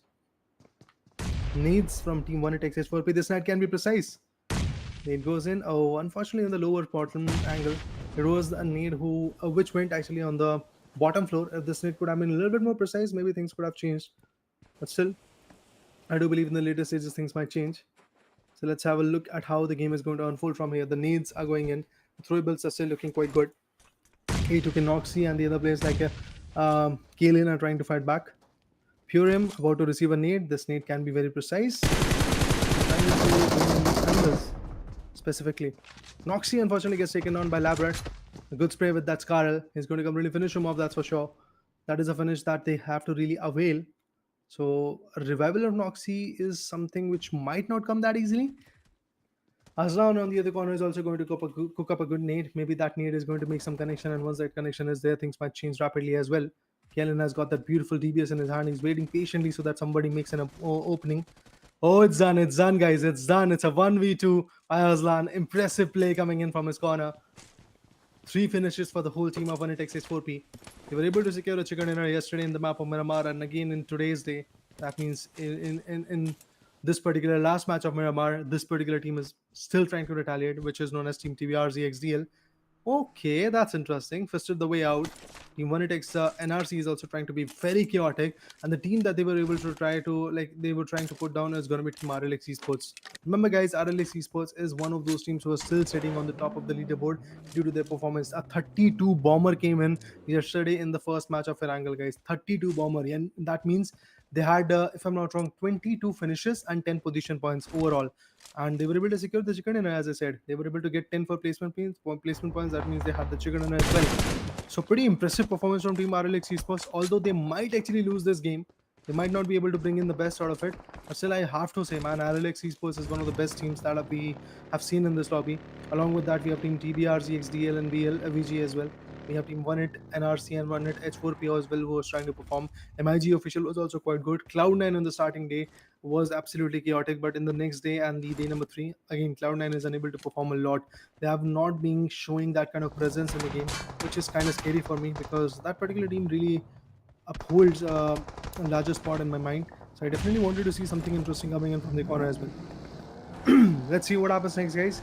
Team 1hit X4P is now trying to back out from the scene. They're trying to fall back a lot, because again, this clash can be absolutely phenomenal. We have Team V Delta pretty close. Oh, there you go. I was talking about this team, and V Delta gets one. V Delta Mug is going to find one frag. He's going to put that player down, but can he really finish him off? I do believe Aslan is also knocked out. It's a tough fight. It's a tough fight team for Team 1hit X4P. The players are falling short of breath. Labrat and Purim, both of them are trying to build in a pure good synergy. There you go, some more nades, some more utils being dumped over there. The player gets spotted. It's about a 1v1. And it's going to be Mug who is going to take again that fight down in his favor. Look at this. Quite an interesting amount of spray coming in. Pure aim trying to come really fall back from the scene. Even Team MIG official is right over here. 3 teams are now in a circuit. Earlier it was Team 1hit Pure Him and Team V Delta. Along with them, they had a Team 13 as well in the closed circuit, which is Team... which particular team? I would like to see which is the name. I do believe it's Nexus Esports, who is just sitting as round number 13, who was also pretty close to the fight. But right now, it's Nexus Esports, who is a little bit far away. MIG versus V Delta is what we are looking at. Oh, what a play, man! What a play! This is not Fast and Furious, guys. This is a game known as PUBG Mobile. It does feel like that the game is taking a different route. V Delta is going bonkers. They've got 5 amazing frags, and they're going to go with the revivals. Lizard is going to be the last one standing. He's the only ray of hope, and he puts him down as well. 6 frags for Team of VE Delta. Phenomenal play coming in from V Delta. Now we are diving into the fourth circle, but the game has become even more impressive. And we really don't know which particular team is going to back out that winner in a chicken dinner. But I do know one thing, and that is that basically team number 9, that is MT Esports, is now going to finally push back into the game. MT Official, to be precise, is the name. They had 3 finishes. Lutapi is the one who did a 1v3 against teams known as Vindictus. But now you really have to bring in even more finishes if you really want to perform. If you really want to, I guess, climb back in the leaderboard. So in that fashion, this is the match, this is the moment, this is the iconic angle that we have covered up with. Some more interesting space. And if we talk about the support, Trans Gaming is there, Vishal, Botchef, every single guy is here supporting their favorite teams, which is absolutely good, guys. Make sure to do that. Make sure to like the stream as well, because your support is something which is invaluable. It's just absolutely precious. So support us like the way you're supporting right now. Again, there are going to be many more things that are going to like bring in the undergod scenario from the South Asian leagues, from the PUBG Mobile situation. We are going to see some more interesting teams, maybe fighting in the official events as well in the later stages when they get the best competition like this. So yeah, it's a stage that has been set for the grassroots level teams. Every single team who is a new one, who's trying to bring in this energy, who's trying to experience what esports is all about, they can really perform in this particular tournament. And it was an open for all, if I'm not wrong. There was a lot of slots available initially when you talk about the start of this inception of this tournament. But right now we are left with just only top 22 teams, out of which the top 5 teams are going to get something out of something out of the lion's share of the prize pool. But what a spray, man! MT officials can't really stop right now. Krypton gets one. Team V Delta, after getting 7 frags, now are getting a full stop. I mean, their player has been knocked out, so definitely revival has to be there. Once the revival is done, maybe things are going to be a little bit different. But yeah, man, interesting level of fights, interesting retaliations coming in. Diablo and the other guys are also pretty close to each other. You have Diablo, Paco, Spike, Mjolnir has been knocked out. So there's that. A little disheartening situation for him. But maybe he's going to fight back. Maybe he's going to put in the best effort. And the best effort is kind of effort which may be bringing the value, which may bring in the best elegance in the game. Nemesis DTG also gets picked off. Just 1 frag is what he has got. At the same point, if we talk about Mug DTG, yes, he has been taken down. 7 frags, 11 teams, 34 players. Oh, PRZ XVG. I mean, they lost one initial player. That's interesting. Team TCS is also going to lose one man. One more player. RZ gets taken down. The Euros is now in flames. And again, interesting spray. What a good spray transfer coming in. The tracing power of that individual is absolutely amazing. Now, Rookie becomes the last one. Already getting damaged a lot. The back tire of that buggy has already been damaged. Next is Spike, but can be eliminated. And he's the only guy, guys. Remember, he's the last man standing from the team known as Team TCS. He's still unable to witness where the angle is, but now he spots the individual. He's going to put him down. Pakus gets taken down, and eventually the other guys known as Spike has also been finished off. Pakus is going to be the only way of hope, and his finish is going to go in the favor of Team MT or maybe V Delta. Yes, that's exactly what is going to happen. V Delta is going to take that finish in their favor. 11 teams are still there, but now the number of players have declined a bit. We are now talking about just the top 10 teams and 28 players that we are witnessing. Have to see how the game goes on from here, guys. What do you think about the whole approach? Let's see what happens next, guys. 10 teams, 28 players. VE Nemesis DTG and players like Severus, they're also trying to fight back. We've got few more other players who are trying to retaliate.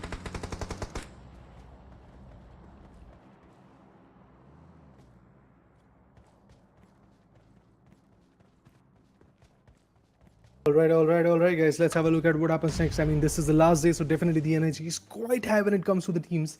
Every single team, to be precise, is trying to bring in the best of their game.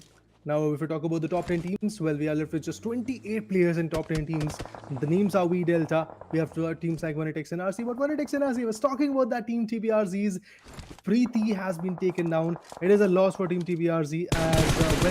So, we'll just have to see what happens at the end force. How the game goes on from here. If we talk about TBRZ XCL, it's a very crucial team. The way they fight back, the way they retaliate, it is definitely going to be quite interesting. 5 players right now are in a very big, I guess, angle, should I say? Because if you talk about Team V Delta, they've got their 4 members standing. Team 70X official is also looking like a very good team, to be precise, because they have got that main manpower, and mainly that manpower can change a lot of things, because when you have that manpower in the later stages, you do have a very good edge onto different angles that you're trying to deliver. So you can really go for different angles, you can aim on different angles, and maybe that output can be beneficial. 70x Kishu. Let's see what he's going to do. Daniel and his teammates also get taken on. Team TBR's XDL completely being eliminated. Not a very good scenario, but Team MT Esports, that nade can be chaotic. Krypton is about to receive the taste of that nade. Oh, Krypton. No, it's Hustler who's going to get picked off. Another nade goes in. Maybe that is going to find the last individual. It's Krypton who's going to retaliate. That's good with the lizard roar. Well, look at this. TBR's VG. What can you really do? Last man standing from that particular team is trying to bounce back.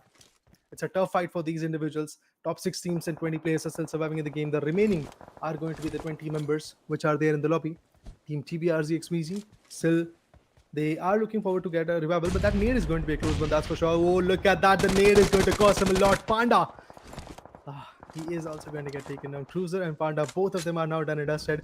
It is going to be a demise of Team TBRZ XVG. In the previous matchup, Team TBRZ XVG was able to get a beautiful winner chicken dinner. But in this particular matchup, they went out a little early. Actually, they were in the top 6, so that's a good thing. They're trying to be consistent. And eventually, for now, the game looks good. Now the game is just definitely evolving. Well, what do you think about the next few fights, guys? Do you really think that at this point it is going to be a battle of Team V Delta who is going to win it? Because even Team MT official has got the right angle. Team 70x official has got that manpower as well. So maybe all of these teams are trying to converge, and this is a very open zone as we do see initially as well. And it's a very open zone. So all the teams are now going to come in a very open spot, and with that the fight will be coming in. But Krypton gets taken down. Krypton gets finally finished off with the beautiful Groza. Not just that, the M416 was utilized to completely finish him off with a good headshot. Now it all trickles down to what Severus and his teammates are going to do. 9 amazing frags is already there for them. They're seeking for a few more. Can they really do it, guys? What do you think? What kind of approach Team V Delta has to go with? For me, what I personally feel, they have to play along the edges. They don't have to be deep into the circle. And right now they're trying to fight back against team, even team known as MT official. Oh, MT official. They get taken down. Completely being evaporated out of the lobby. V Delta is still struggling to clean the circle. Now we are talking about the top 4 teams. Team 1x and RC still trying to be chaotic. They even have got 9 finishes. Oh, what is that? Few more sprays, few more takedowns. That nade has to be on point. And with that, I believe V Delta can be taken down. The nades are going in. It's going to be a mini red zone being created for the players of V Delta. I don't know how many frags they're going to attain out of it, but still it feels like that V Delta is now in a very tough spot. They are definitely in a tough spot. Team Shashal Esports is also surviving. On the first day, if I'm not wrong, we did saw a lot of support coming in for the players of Team Shaishal Esports. But today and even yesterday, we did saw that the support is kind of declined a bit. I was not expecting that kind of situation, guys. I really wanted to see that support system coming in for the players of Team Shaishal Esports, but eventually, when the support system is not here, we can't really do anything.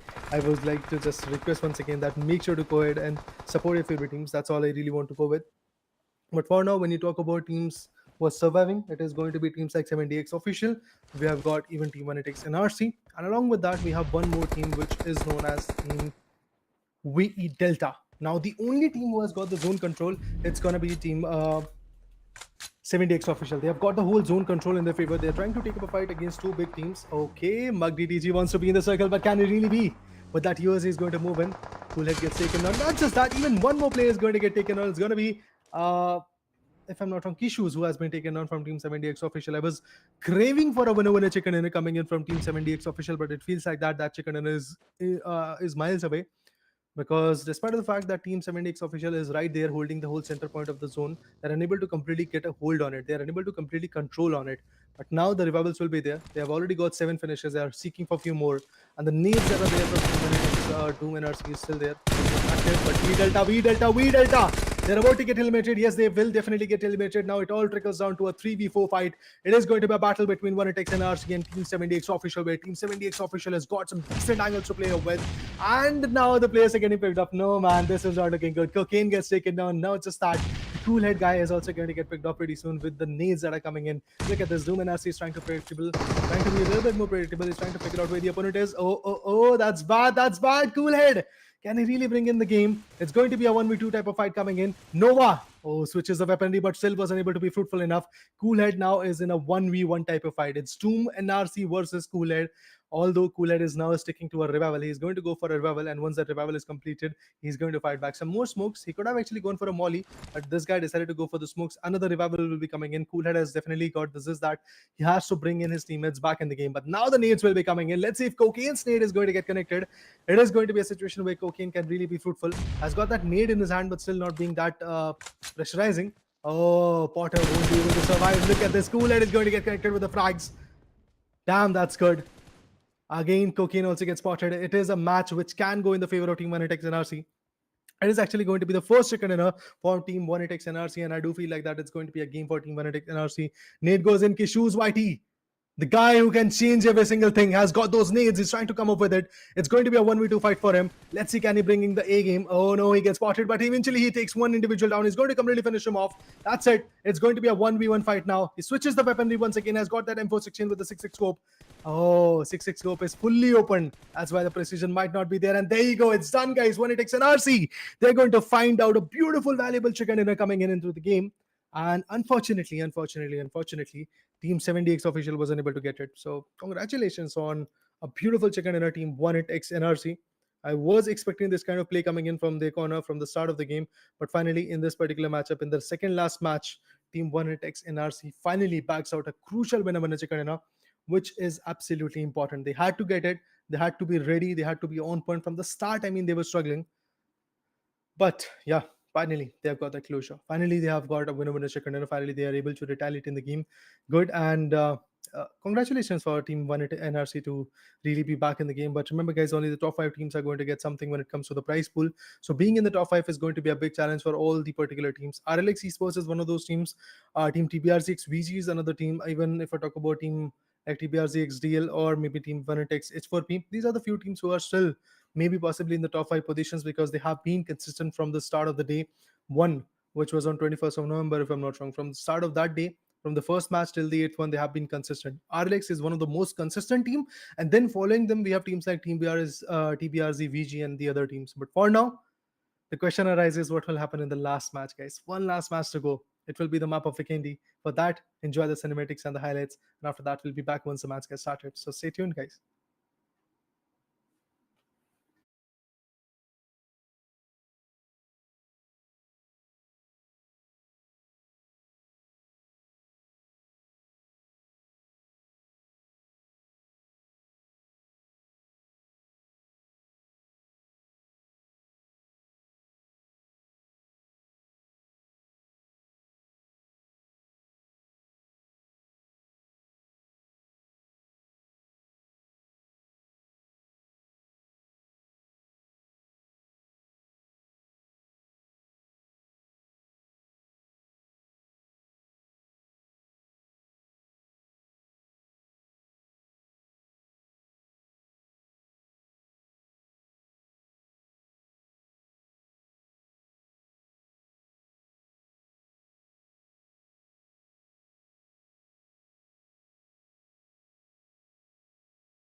paybacks.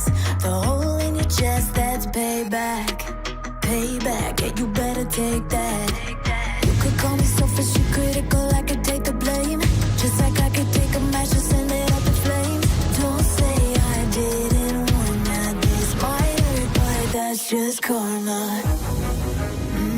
Better take that. Call it payback. Don't say I didn't warn ya. Stay mad, I know you wanna. This might hurt, but that's just karma. That's just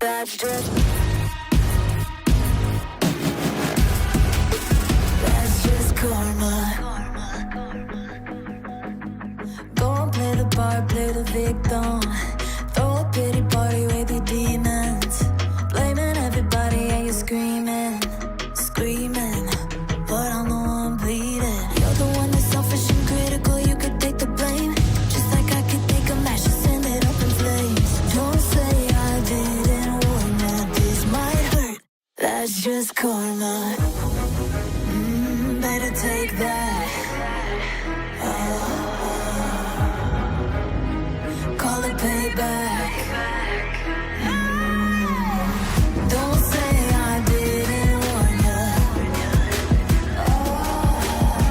Stay mad, I know you wanna. This might hurt, but that's just karma. That's just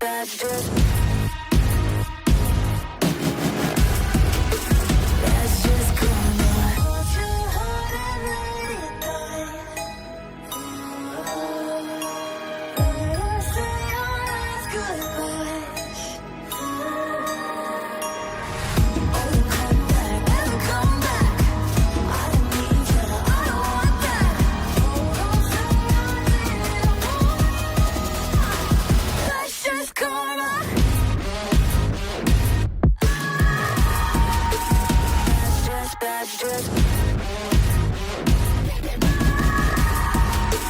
That's just karma.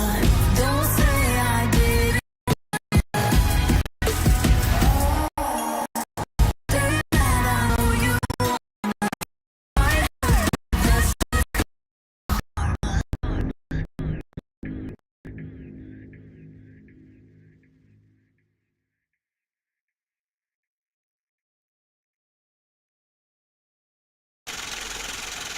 Yeah, this for the players out there. Check out this dope shit, man. Players never down, we getting paid. Another day, another dollar living in the bay. Hustling for my fetty, trying to play in my escape. I ain't staying in the matrix where they trying to get my papers. This for the players. Players never down, we getting paid. Another day, another dollar living in the bay. Hustling for my fetty, trying to play in my escape. I ain't staying in the matrix where they trying to get my papers.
Alright, guys, welcome back to the last and the final match of the grand finale. This is the only match that we are left with, and it is going to be in the map of Vikendi, as we did witness initially in D number 1 and D number 2 as well. Well, diving into this map definitely gives us chills of this winter occasion. But moving forward to leap into this particular map, we will get to see a flight path which is starting from the southern banks, actually in the northern banks, and it is going all the way towards the areas of Milnar, Bihar, Mubatra, and Park. It is starting from that is called Cosmodrome as pretty close to that area. Earlier, like in from 2020 or 20, whenever this particular actually was announced, at that point there were a lot of zones which usually formed at cement factory or cosmodromes. Right now it does feel like that the zones have actually got shifted more towards the areas of Dobromesto or areas like Movatra, Dino Park. In the southern vicinities we do see a lot of zones, or maybe in the northern ones, but eventually the whole western flank, oh sorry, eastern flank to be precise, like cement factory or Peshkova or Trevno, these are the areas which are completely denied of the play zone. So that's kind of interesting. I mean, how the whole situation evolves when it comes to a tournament type of part. Well, the zones are shifting a lot, but now moving forward, if we talk about the number of teams, well, Cloud9, Team 1x NRC, and also Team SPX are already not in the game, along with Team SDX 70x versus 70x 7 Sky. So these are the few teams who are already out of the competition from this particular matchup.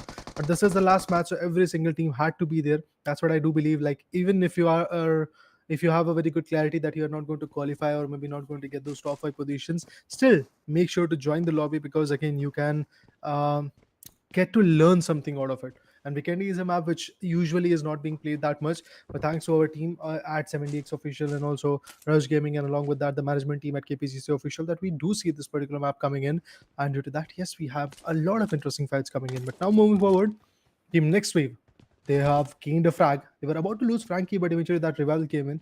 INM on the other corner has already lost one crucial frag, so that's a sad part for them. The next particular play zones are going to be absolutely important. INM, Titan, SOB, we have got other players like Gazi, and eventually Enigma is also going to be there. Enigma is a guy who has actually performed a lot in the previous matches as well, be it the map of Miramar or the Erangel map or even the Weekend in the first 2 days. We did saw him doing a phenomenal job of getting those finishes in his favor, but let's see how much he can really counter in this particular match. Well, INM Stazo has been taken down, not a very good scenario. Now the space could be coming in at any time. Oh, there you go. Titan finds Mess Boy. He's going to put him down completely, shut him down, and now the nades will be coming in. Dawn is going to go for the revival, but can he really bring that revival down to the reality? That's what we have to see. Oh, that nade was close one. That nade was actually a very close one, but eventually the revival will be done. Next wave is still going to fight back. Oh, that's good. That's a really good synergy, both of them vaulting at the same time through the window. That's interesting. Now, other than that, if we talk about Team Vindictus, we do see Saf doing a next level stuff, and he was able to get some good players from Team Next Wave Esports as well. Well, Saf with that initial frag is definitely going to retaliate a lot. Team INM is also not at a very comfortable corner. That means they are looking a little bit more shaky. Oh, look at this. Look at this. Trans and NTT was not expecting that frag, but eventually we have got it. The elimination of those two players are going to come. How could they really go down? I mean, they were deep down into this compound. They were trying to come up with a backup coming in from the teammates, although that backup didn't actually work out. And with that, the result is pretty clear that the Vindictus is going to lose both NGT and Trans. Now, the last two remaining players which are there is going to be Saf and Glitch. Both of them are definitely trying to rake up some good points in their favor. But in order to really do that, they have to be consistent with the approach. They have to figure out what kind of angles they have to play along with. But Saf, again, getting damaged a lot. Not enough to completely put him down, but still enough to maintain that pressure. Saf is now holding just beyond a chimney, and he's trying to get some good covers out of it. If we talk about Next Wave Esports, they've got 3 frags, lost Godlike, but the other players are still there in the game. That's a good win-win situation for them. But I really want to see what happens next, how many points these guys are going to build. A long and a very hefty battle is what I'm looking at. Frankie definitely doing everything from his best possible corners. He's trying to gain as many as frags as possible. If I talk about LGD Pro IT, he even has 1 finish, but that on the other corner has got 2 of his own. Zero, unfortunately, has got nothing, and he is knocked out. So his elimination could be coming in pretty soon. IR, that is Invincible Ravens, a very interesting team from the start. They have been struggling, be it the start of the tournament or the end of the tournament. They are still struggling, but the revival will be there. 3 good finishes, not even a single chicken dinner from their corner. So I'm looking forward to see if they can really bring in a chicken dinner. Again, if you are consistent, if you are well mannered when it comes to the fights, you might be able to get a good chicken dinner. That's really what matters. If you are able to get those chicken dinners, if you are able to be consistent on that note, you are going to become the champion. I feel in that manner it is going to be RLX Esports who has actually got that consistent note in their favor. So it's good to see one particular team performing at its peak and the other team's trying to be the best for now.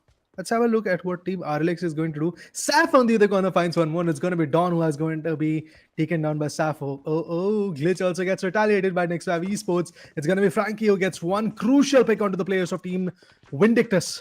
Next Wave, what can you really do, man? Mess Boy has got a good angle to play along with. It's Saf who he has to put it down. Because if you talk about the other guy, he's trying to go for a revival.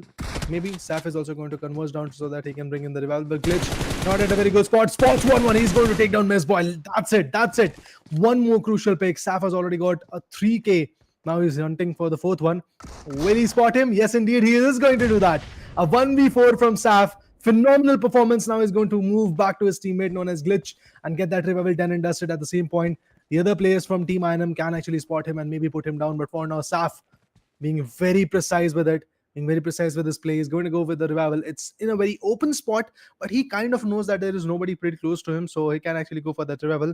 And to be honest, yes, there is actually nobody close to him. Other than that, the players of Team INM is actually in a closer circuit, but INM is also kind of a far away distance, in a kind of a far away difference. Like there is a difference of approximately 40 to 50 meters, which is significant. And you can really hear those footsteps if the teams are trying to converge over you. But yeah, please check Nexus, bro. One hit fisting, bro. Yes, everything is going to be there. No doubt, guys. Don't worry. The fist can be there. The fights can be there. The clashes can be there. For that, I do believe that there is something like a rule where the fisting is not allowed, or maybe the banters are not allowed. So if that is kind of a rule being formulated by either KPGC official or Rush Gaming or 7DX official, for that we have to check out the rules. Make sure to contact the management team if you think that this is going wrong or there's something that has to change. So our team is going to be there, and they're going to let you every single. They're going to give you every single ounce of information that you really want to go with. Usha sir, what kind of emoji is that, buddy? Is there any issue? Do let me know about that, buddy. We will try to improve on it. But for now, 15 teams, 54 players. This is going to be interesting. We started off with 19 teams. Now we just have 15, and the number of players is also going down a lot. In the Milan region, we will get to see this team known as V Delta. Pretty interesting team, to be honest. From the start, they have been very chaotic. They have been very aggressive as well. But their fight is something that might actually get converged into a different thing. But now let's see what happens, guys. Well, this vending machine is going to give them that weaponry if they have the tokens. Waiting patiently for the 2023 PMGC as well, the PUBG Mobile Global Championship. And to be honest, guys, these kind of tournaments are a pathway, a distance breaker. A tournament like this can definitely give us new faces who might be able to evolve along the way in the next 1 or 2 years, and maybe they are going to become the champs who are going to fight back in PMGC. You never know, because even the first team who fought back in PMGC were one of those local teams. Maybe their whole roster started with like basically nothing, to be honest. Because along the way, when that persistence is there, when that consistency is there, yes, you evolve a lot. Your performance has to step up. You have to evolve when it comes to the game, when it comes to the trigger discipline as well, and then only your team can be capable to fight in the official tournaments. But now, Team Shaishal Esports with TBRZ the battle goes on, and the players of Shaishal Esports are also falling short. Cruiser finds a 2K with the crucial UMP45. He's going to get 2. Not just that, even Myvi is going to get 1 more. That's interesting. Whole team of Team TBRZ. VG is going to retaliate against the players of Team Shaishal Esports, and I do believe Shaishal Esports is about to go down pretty soon, because Cruiser and his teammate are trying to fight back, but it's a battle which might actually get compromised. Cruiser, can he really bring in the game? Myvi has already been knocked out. It's going to be Neo69K and Cruiser. These two are the individuals. It's a 1v1 proper fight coming in. Has got the DBS and also that G36C in the hand. A nade goes in. Is not going to eat any kind of HP, but still, Cruiser trying to fight back. That nade can actually turn in a very valuable chance. But no, what was that? A small pixel visible. A small pixel was visible from Cruiser's perspective. His body was visible, like slightly visible. Just his shoulder was visible, and eventually he was taken down by that angle. What a play from Neo69K. Does a 1v3 onto the opponents of Team TBRZVG. And with that, Team Shaishal Esports finally has got a 8K fragging scenario in this particular game, but still a long way to go. Lizard is getting sprayed upon by the AKM. Oh, he is about to get taken down, but no, Rush Gaming. They are also going to get taken down by the players of Team MIG official. Impressive play. Not just that, we do have Team One Hit X H4P as well in a closed circuit. That means we just have a plethora of teams coming in. All the teams are now going to converge over here. They're trying to take up a fight. They're trying to establish their own dominance. Well, this is definitely going to change in a very fruitful scenario. I would love to see how this whole fight is going to unfold and how the whole retaliation is going to get covered up. Is it going to be a game for Aslan? Is it going to be a game for Storm or POM or maybe Labrat? We really have to check it out. We really have to figure out what happens next, guys. Because MIG, well, N32 is able to do a 1v4, guys. He has already got 4 frags. What a play from his corner as well. I mean, the players are trying to be phenomenal. They're hunting down the opponents and they're gathering all those finishes. But with the Zima, a very vulnerable vehicle to be honest. Team Authority 2 kill is trying to rotate. Okay, the driver is unable to get the right rotations. I believe he's slamming onto the trees. But the whole team of A2K is now trying to rotate from Tuar actually towards the war where there is nobody really surviving. All the players from team number 10 has already been taken down. All the players from team number 7, team number 25, that is going to be, if I'm not wrong, 70x official has already been taken down. But the players who are surviving are going to be from team RLX Esports, Nexus Esports, team TCS is there, team TBRC, D-Lord is going to be there. VG is already eliminated, so that's a sad side for the fans because VG is one of those teams who was able to secure not one but 2 chicken dinners along the way in the whole journey. But for now, unfortunately, that team is not going to survive anymore, so that's a sad part to talk about. I was really expecting that this team is going to build something out of it, but Krypton, King, and the other individuals are also going to move in so that they can have the best balance. Oh, the players are getting spotted. Empty King, Latapi, every single individual is trying to fight back. Look at this, a lot of spray, a lot of good retaliations will be coming in. The damage, the DBS. King gets taken down and the King has fallen. The crown has been taken down. N32 gets 6 frags already. What performance from his corner. What can we really ask? Team MT official. Lutapi becomes the last one. In the previous matchup, he was able to get a 3k. At least a 1v3 to be honest. But now his opponent is going to be RLX Esports. The opponent looks good for a moment. I thought that RLX Esports is going to be that particular team is going to be unstoppable, but still a long way to go. Team MIG officials and losing the players, and there you go. Even the N32 guy is going to get picked off. It's all about Flash. He's the last man standing, going for some good sprays. He's going to put down the players from Team TBRZ. Specifically, Dido is already done and dusted. It all trickles down to what Flash is capable of. And Daniel is going to rotate with the Dacia is going to maybe actually come up with a flank angle. But meanwhile, I do believe even Team 1x H4P can take some good shots onto those individuals. Preeti from the other corner is going to take up a fight from that open region. But no, Daniel goes down. Flash! Impressive performance. Gets the right output. Oh, he's eating away the players. He's eating away the players bit by bit. He's putting them down with that G36C that he has got. But from the back end, after seeing all those shots, after hearing all those shots, I do believe it is going to be another interesting team coming in that is known as Team Vindictus. And there you go. A serious frag. Preeti does fall down. TBRZ XDL is also on the verge of getting eliminated because we have Team RLX Esports, Vindictus, MIG, and then also Team TBRZ sitting in that particular compound. But the team who has got that manpower, it's going to be Team RLX Esports, and not just that, we have Team 1x H4P as well in a closer circuit. So all those teams are now going to conserve energy, get the best angle, and maybe even fight back. 11 teams, 29 players. After the end of the second play zone, this definitely looks quite chaotic from the start. The teams are trying to be really very aggressive. They might be able to get the right output in their favor. Glitch and his teammates, well, they are definitely trying to fight back. Look at this. The vehicle is now getting covered by the smoke so that they can utilize that vehicle to fall back. But nobody barely survives. He could have been taken down, but he survives. He survives for the next fight. Maybe things will change. Vishal, yes, I'm also very surprised as you are, man. Clash of Gaming, again, thanks for the lovely heart. Make sure to support like the way you are supporting right now. Keep on supporting. Keep on spreading the love, guys. Keep on spreading the happiness.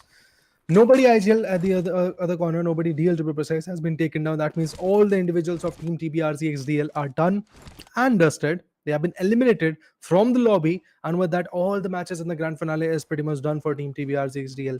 Sad part for them, but then again, this is how the competition evolves, buddy. TCS on the other corner trying to step up. They're trying to put down the players of Team Nexus. They were able to take down Pacos. Now it all trickles down to what Spike is capable of. Has got a nade. He's trying to stop off the opponent.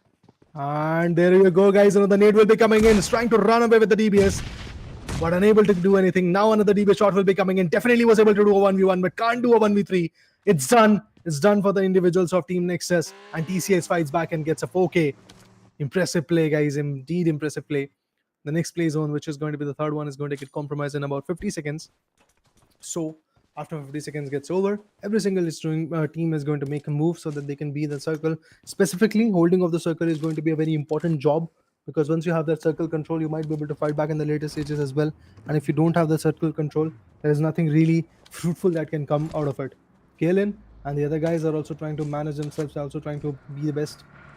8 teams, 25 players. Authority to Kill has got just a single frag. I was really expecting a large number of frags, but they've got just one. I was not expecting that, but eventually This is something which is definitely going to be a part and parcel of this game. Now they're trying to first of all repatch themselves, then get the boosters online. That means the energy drinks, the painkillers, the adrenaline syringe, everything is going to get utilized so that they have the right amount of boosters. So if there is a fight, they can still get that health with the help of those boosters. That 10% ounce of energy is going to be there in every single second. So it was not even every single second, but in few seconds we'll get to see like basically a 1%, 2% HP getting implicated once again, getting fulfilled. That's good. One it takes NRC is a team who has already been taken down. So now we do have a counterpart that is going to be one it takes H4P, who's still trying to take up a fight. So maybe they're going to bring in the best game. MIG official. Oh, Flash. The only guy which is surviving right now is right over there, hiding in that shack, hiding in that house. Obviously, being a solo man standing, he has to hide, he has to hold off. And eventually, if he goes out, that will be a suicidal attempt, which should have not been delivered, should not be there. So for that reason, I really have to see how the game is going to unfold, how the play is going to get delivered. And do let me know, guys, what your whole prediction is regarding this beautiful event. Because again, when you talk about event like this, we get to see a lot of ups and downs. We get to see a lot of interesting fights. But at the end, who is going to be the consistent one? Who is going to become the champion? That's what the question is all about. To be honest, I'm also searching for that answer. I'm also trying to figure out who is going to be the champ of this beautiful, beautiful, beautiful tournament. But I personally feel it is definitely going to be Team RLX Esports because of the manpower that they have got and also the amount of points that they were able to produce. So all those situations definitely in turn is going to create a very interesting, like let's say, implications. They're going to pressurize a lot when it comes to their opponents, and due to this, I do believe the teams can evolve a lot along the way. Let's talk about the fight. Vindictus, Saf, and Glitch, both of those individuals are still surviving the game. They have been surviving from a longer period of time, and they're trying to be just consistent on that note. Not going to leave away that particular fight. They're not going to like completely get demolished out of it. So it's good to see that the players are trying to fight back. The players are trying to pull through their game. They're trying to perform, and maybe that performance is going to result in a very good situation. But for now, I do feel that the next fight is going to be even more impressive. The next retaliation is going to be even more challenging. What do you think about that, guys? Do let me know in the comment section, because the next particular matchup can be very, very interesting, and it will be right there in the circle. It will be right there in the whole opportunity. Alright, 8 teams. We have another fight here to get Thunder finds one with the devious. Not just that, Glitch is also going to push in. Oh, there you go. What a devious frag. Glitch being unstoppable. Can he do a 1v3, guys? What do you think about that? I do feel it's possible, but no. Thunder. He retaliates and puts the player down. 8-2K. Authority to Kill fights back and puts down the players from Team Vindictus. It's done, buddy, for Team Vindictus. Although they have been very consistent from the start. But that was the last of their journey. That was the only flag that they were trying to get. And with that, now we're going to crumble down to the last few opportunities that the players have got. Of 7 teams to be precise, and 23 teams is what we are looking at. Arlex, we have Sana, we have other players like Dilapi and T-Storm as well. For now, Team Arlex Esports is not that chaotic. They do know that in the lobby there are just 19 players surviving, except the 4 that they are themselves. So they could actually push in, they could actually come in with some more frags, but in order to do that, they have to be really precise, really on point, because now every single team has got their own manpower. Even if we talk about MIG official, it's just Flash who is surviving. Vindictus, well, they had their 2 players, but now they have been taken on. Boyka is also on the verge of destruction, but still I would like to say, like Sana, yes, he's going to fight back. Look at this, a crucial knockout coming in. He's going to put one player down, and that's from Team VE Delta. He puts down that player, but Cracks is also going to receive a lot of shots. Look at him, he's already getting damaged. Has got a level 1 helmet, which is again going to get depleted pretty soon. Just few bullets and that level 1 helmet can go kaboom to his precise. And when it takes Storm on the other corner, has got a Rich to play along with. Now this match can be a slow one from here, because again, the number of teams is not that high, but yes, the number of zones is quite low, because now we are diving into the 5th play zone. Now the 5th play zone is going to get orchestrated pretty soon. There you go, the 5th play zone is here. Due to this, the teams might actually converge from their own holding of areas and maybe push to a different set of angle, but still, it is going to be a tough, hard-fought battle for all those individuals. Let's see how the play is going to unfold, guys. What do you think about this approach? Do let me know, because I personally feel that the game is just going to get improved from here. Storm, if I talk about him, he's a very interesting player from the start. He has been punching down the players, putting down the opponents. That's a good thing. Aslan on the other corner is also trying to be the best. Has got a beautiful Zima to play along with. We have Storm with just 1 frag. We have Thunder with again a single frag coming in. Top 7 teams, 23 players. Oh, it's going to be a close fight. Look at that spray coming in. Labrat, can he survive? I doubt that. His Dacia is already damaged a lot. But the other players are trying to pop out through the smokes, and look at this. Pure Aim is going to put some good space. Noxy is in a tough spot. Labrat takes down Kalen, and there you go. Manticore finds one with the nade as well. But no, what is that? Manticore finds one more. What a beautiful play with that DBS. He's trying to be phenomenal. He's trying to be very consistent with his approach. He's putting down every single individual that is there.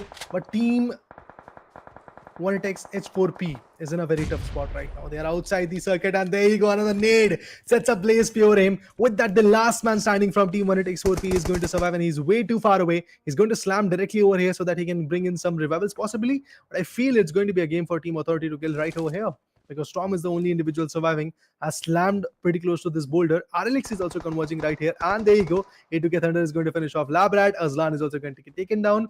It all trickles down to what Storm is capable of. 6 frags for Team Authority to kill. It's good enough. It's absolutely amazing. A job well done and dusted. And now in the closer circuit, we will get to see even Team VE Delta. The 5th play zone is going to conserve, is going to get crumbled down. And with the 5th play zone being dusted, I believe in the later stages we'll get to see even more play zones being, deployed. The 6th play zone can be critical. Then after that, the 7th play zone will be even more closer. 6 teams are surviving. That means a lot of teams are trying to avoid those fights. Even Team MIG official, look at him. This guy, Flash, surviving all alone. He's the only individual that this team has got, and 32 was able to get 7 frags all alone, guys. That is something to count for. That is something to appreciate him for. So congratulations, N32, buddy, for doing a 1v7. I mean, that's good. Definitely he was able to like put down 7 players. But at the same point, when you ask me, I do remember that Team RLX Esports, the player known as Dilapi, was able to get 11 or 12 frags in a single match.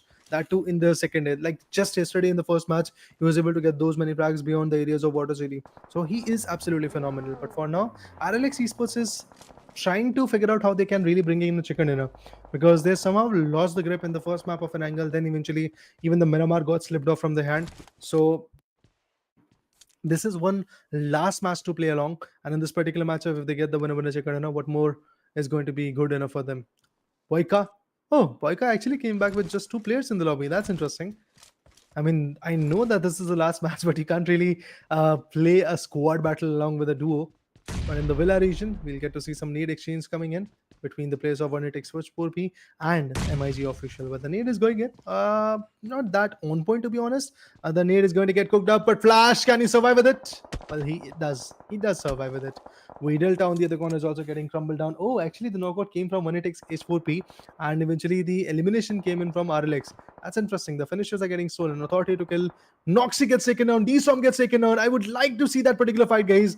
It's going to be chaotic. The lobby finds one more. Thunder also gets crumbled down. It all trickles down to what the last few players are going to do.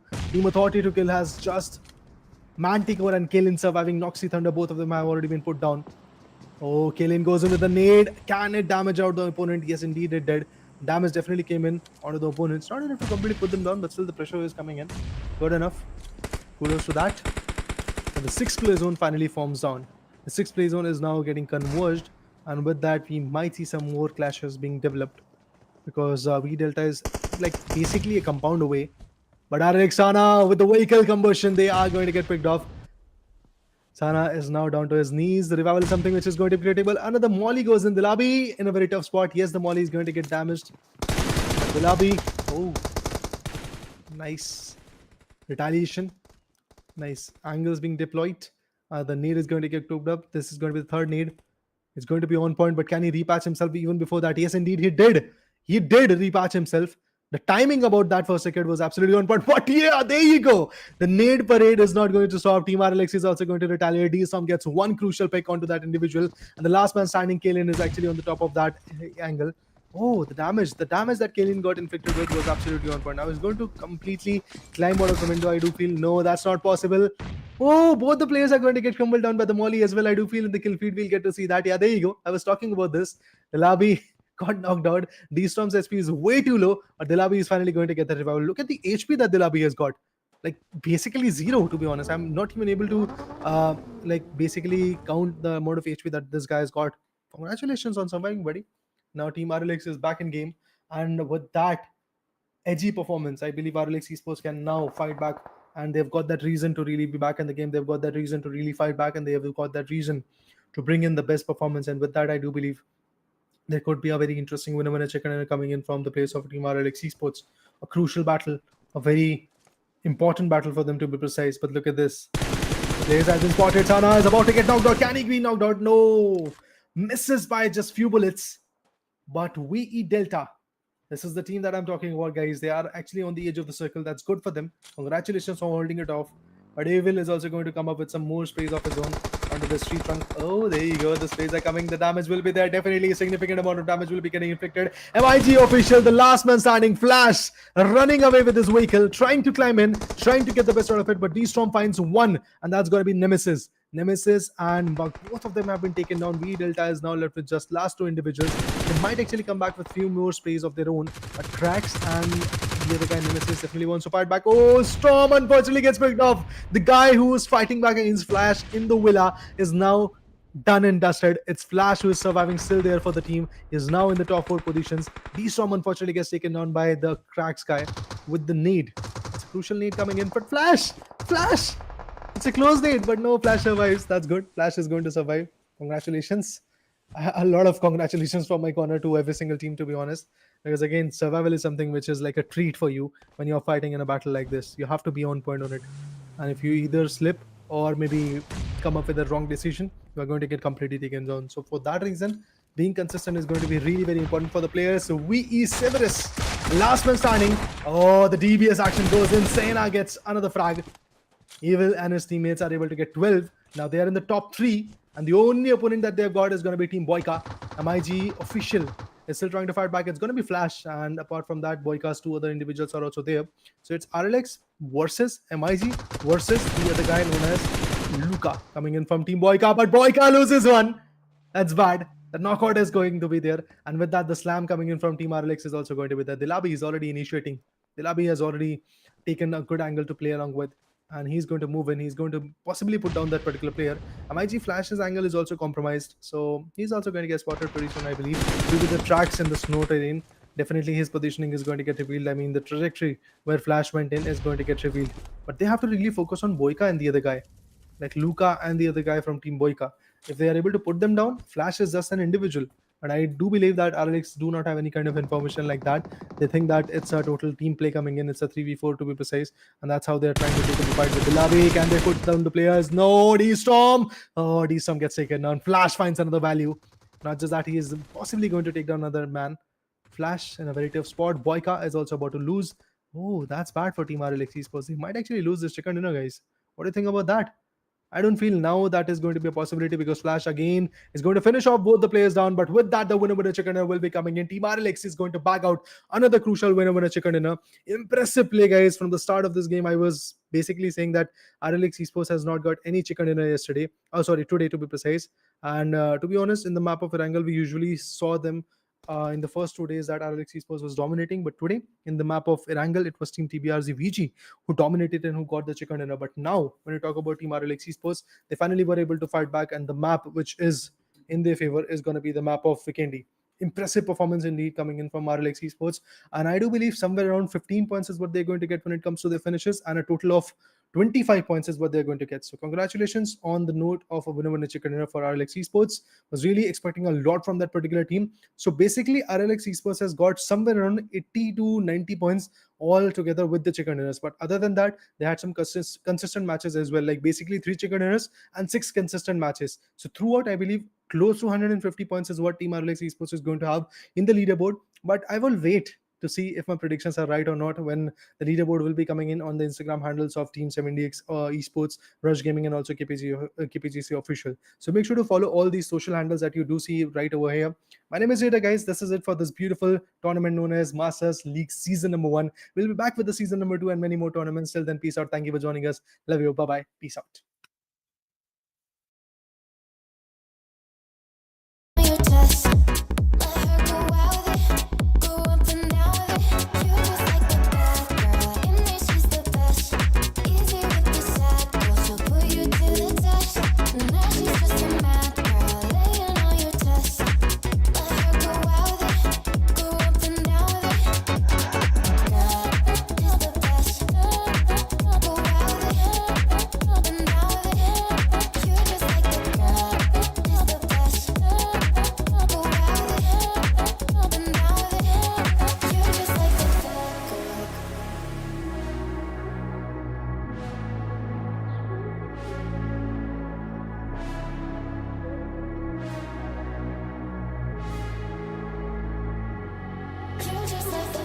girl. I get addicted to the wrong things.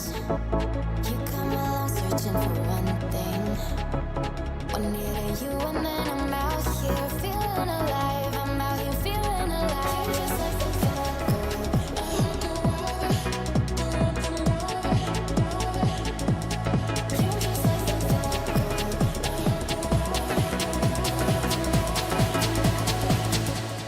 You're just like the bad girl. You're just like the bad girl. In me, she's the best.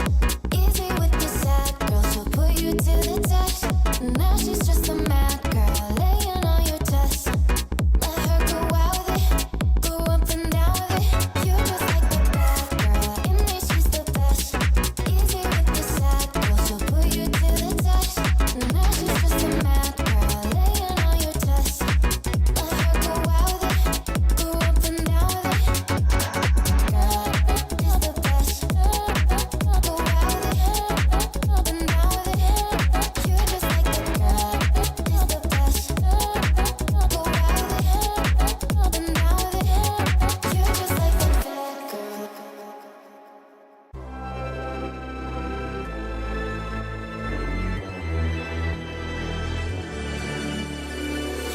Best to give me your loyalty. Best to give me your loyalty. Cause I'm taking the world, you'll see. Cause I'm taking the world, you'll see. They'll be calling me, calling me. They'll be calling me, calling me. They'll be calling me royalty.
They'll be calling me royalty.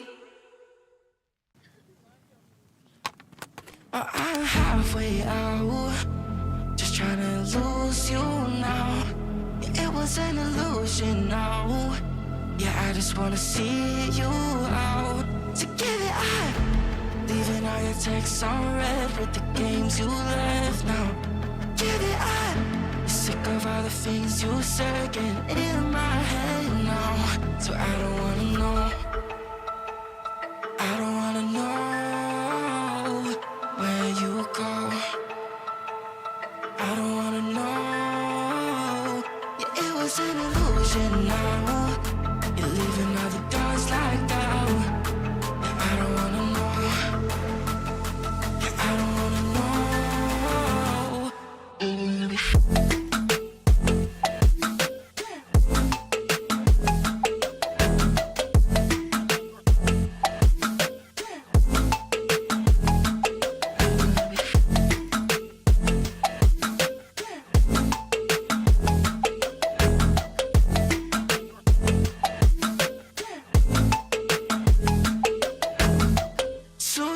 fixed with a broken spleen, yeah.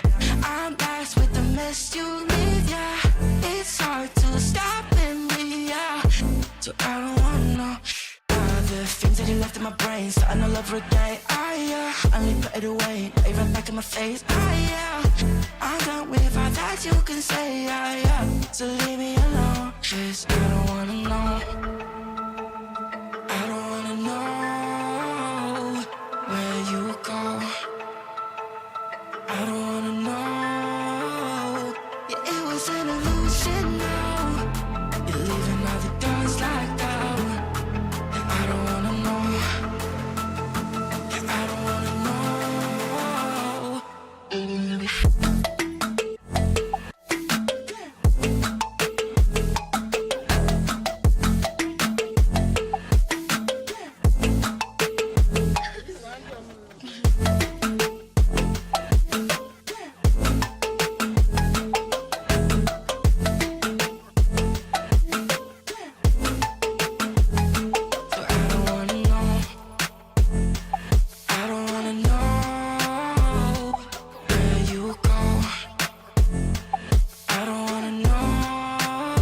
So I don't wanna know.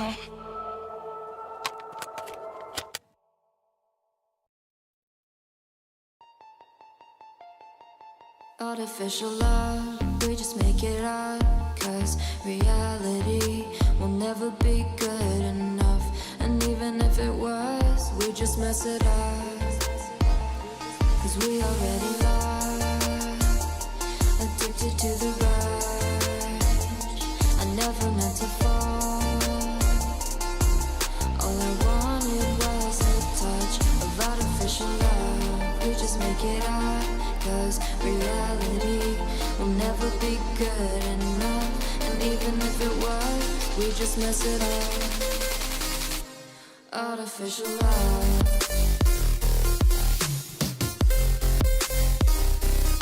Artificial love.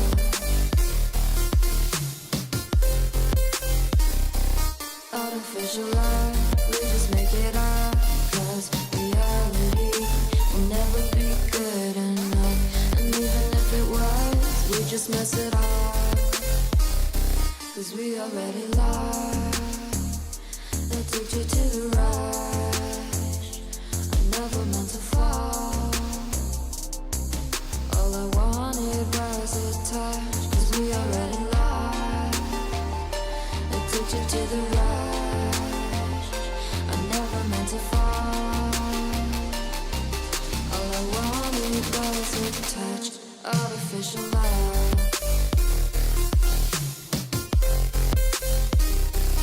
Artificial love. Artificial love. We just make it up, 'cause reality will never be good enough. And even if it was, we just mess it up. How can you know what's in our mind, when in between the good and bad there's such a thin line? How can you know what's in our heart, when often hate motivates and love tears you apart? Artificial love.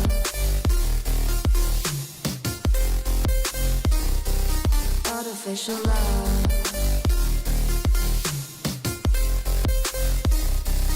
Artificial love.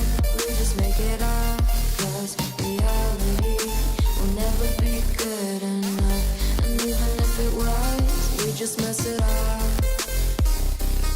Artificial love.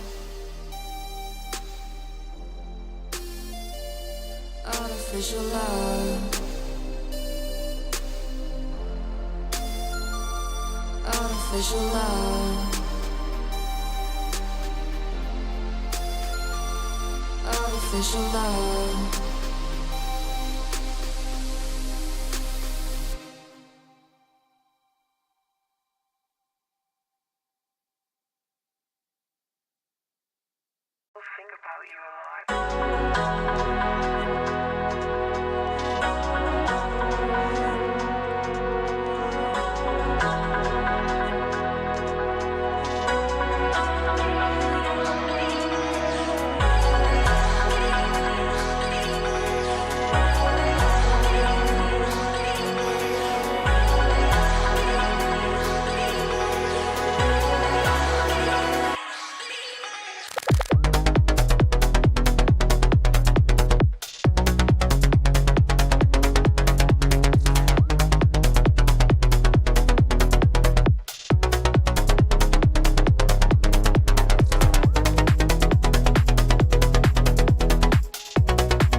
halfway out.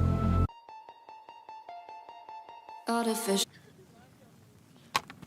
I'm halfway out. Just trying to lose you now. Yeah, it was an illusion now. Yeah, I just wanna see you out. So give it up. Leaving all your texts on red with the games you left now. Give it up. You're sick of all the things you said getting in my head now. So I don't wanna know. I don't wanna know where you go. I don't wanna know. Yeah, it was an illusion now. You're leaving all the doors like that. Yeah, I don't wanna know. Yeah, I don't wanna know.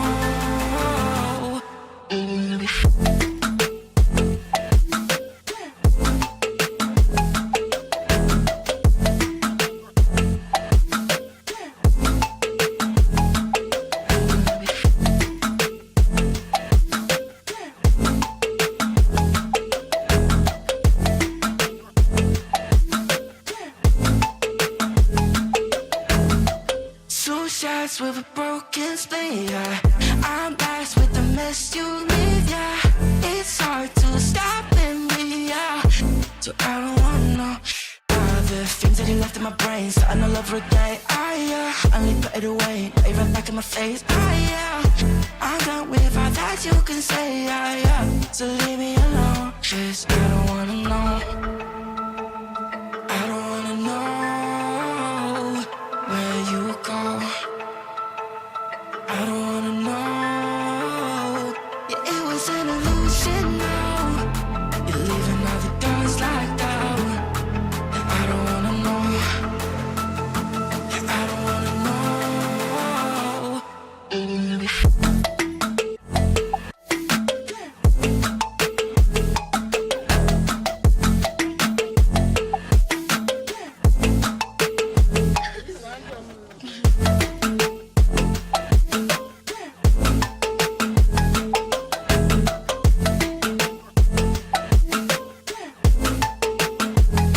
So I don't wanna know.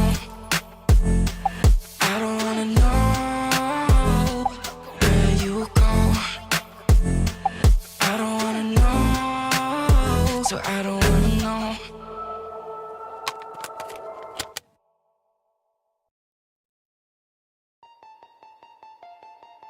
Artificial love, we just make it. I'm halfway out. Just trying to lose you now. Yeah, it was an illusion now. Yeah, I just wanna see you out. So give it up. Leaving all your texts on red with the games you left now. Give it up. You're sick of all the things you said getting in my head now. So I don't wanna know. I don't wanna know where you go. I don't wanna know. Yeah, it was an illusion now. You're leaving all the doors like that. Yeah, I don't wanna know. Yeah, I don't wanna know.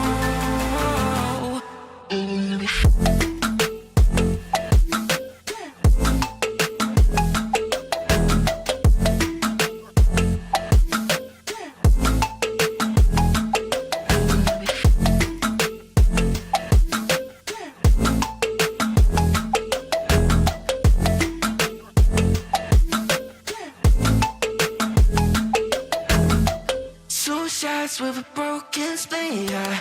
I'm blessed with the mess you leave, yeah. It's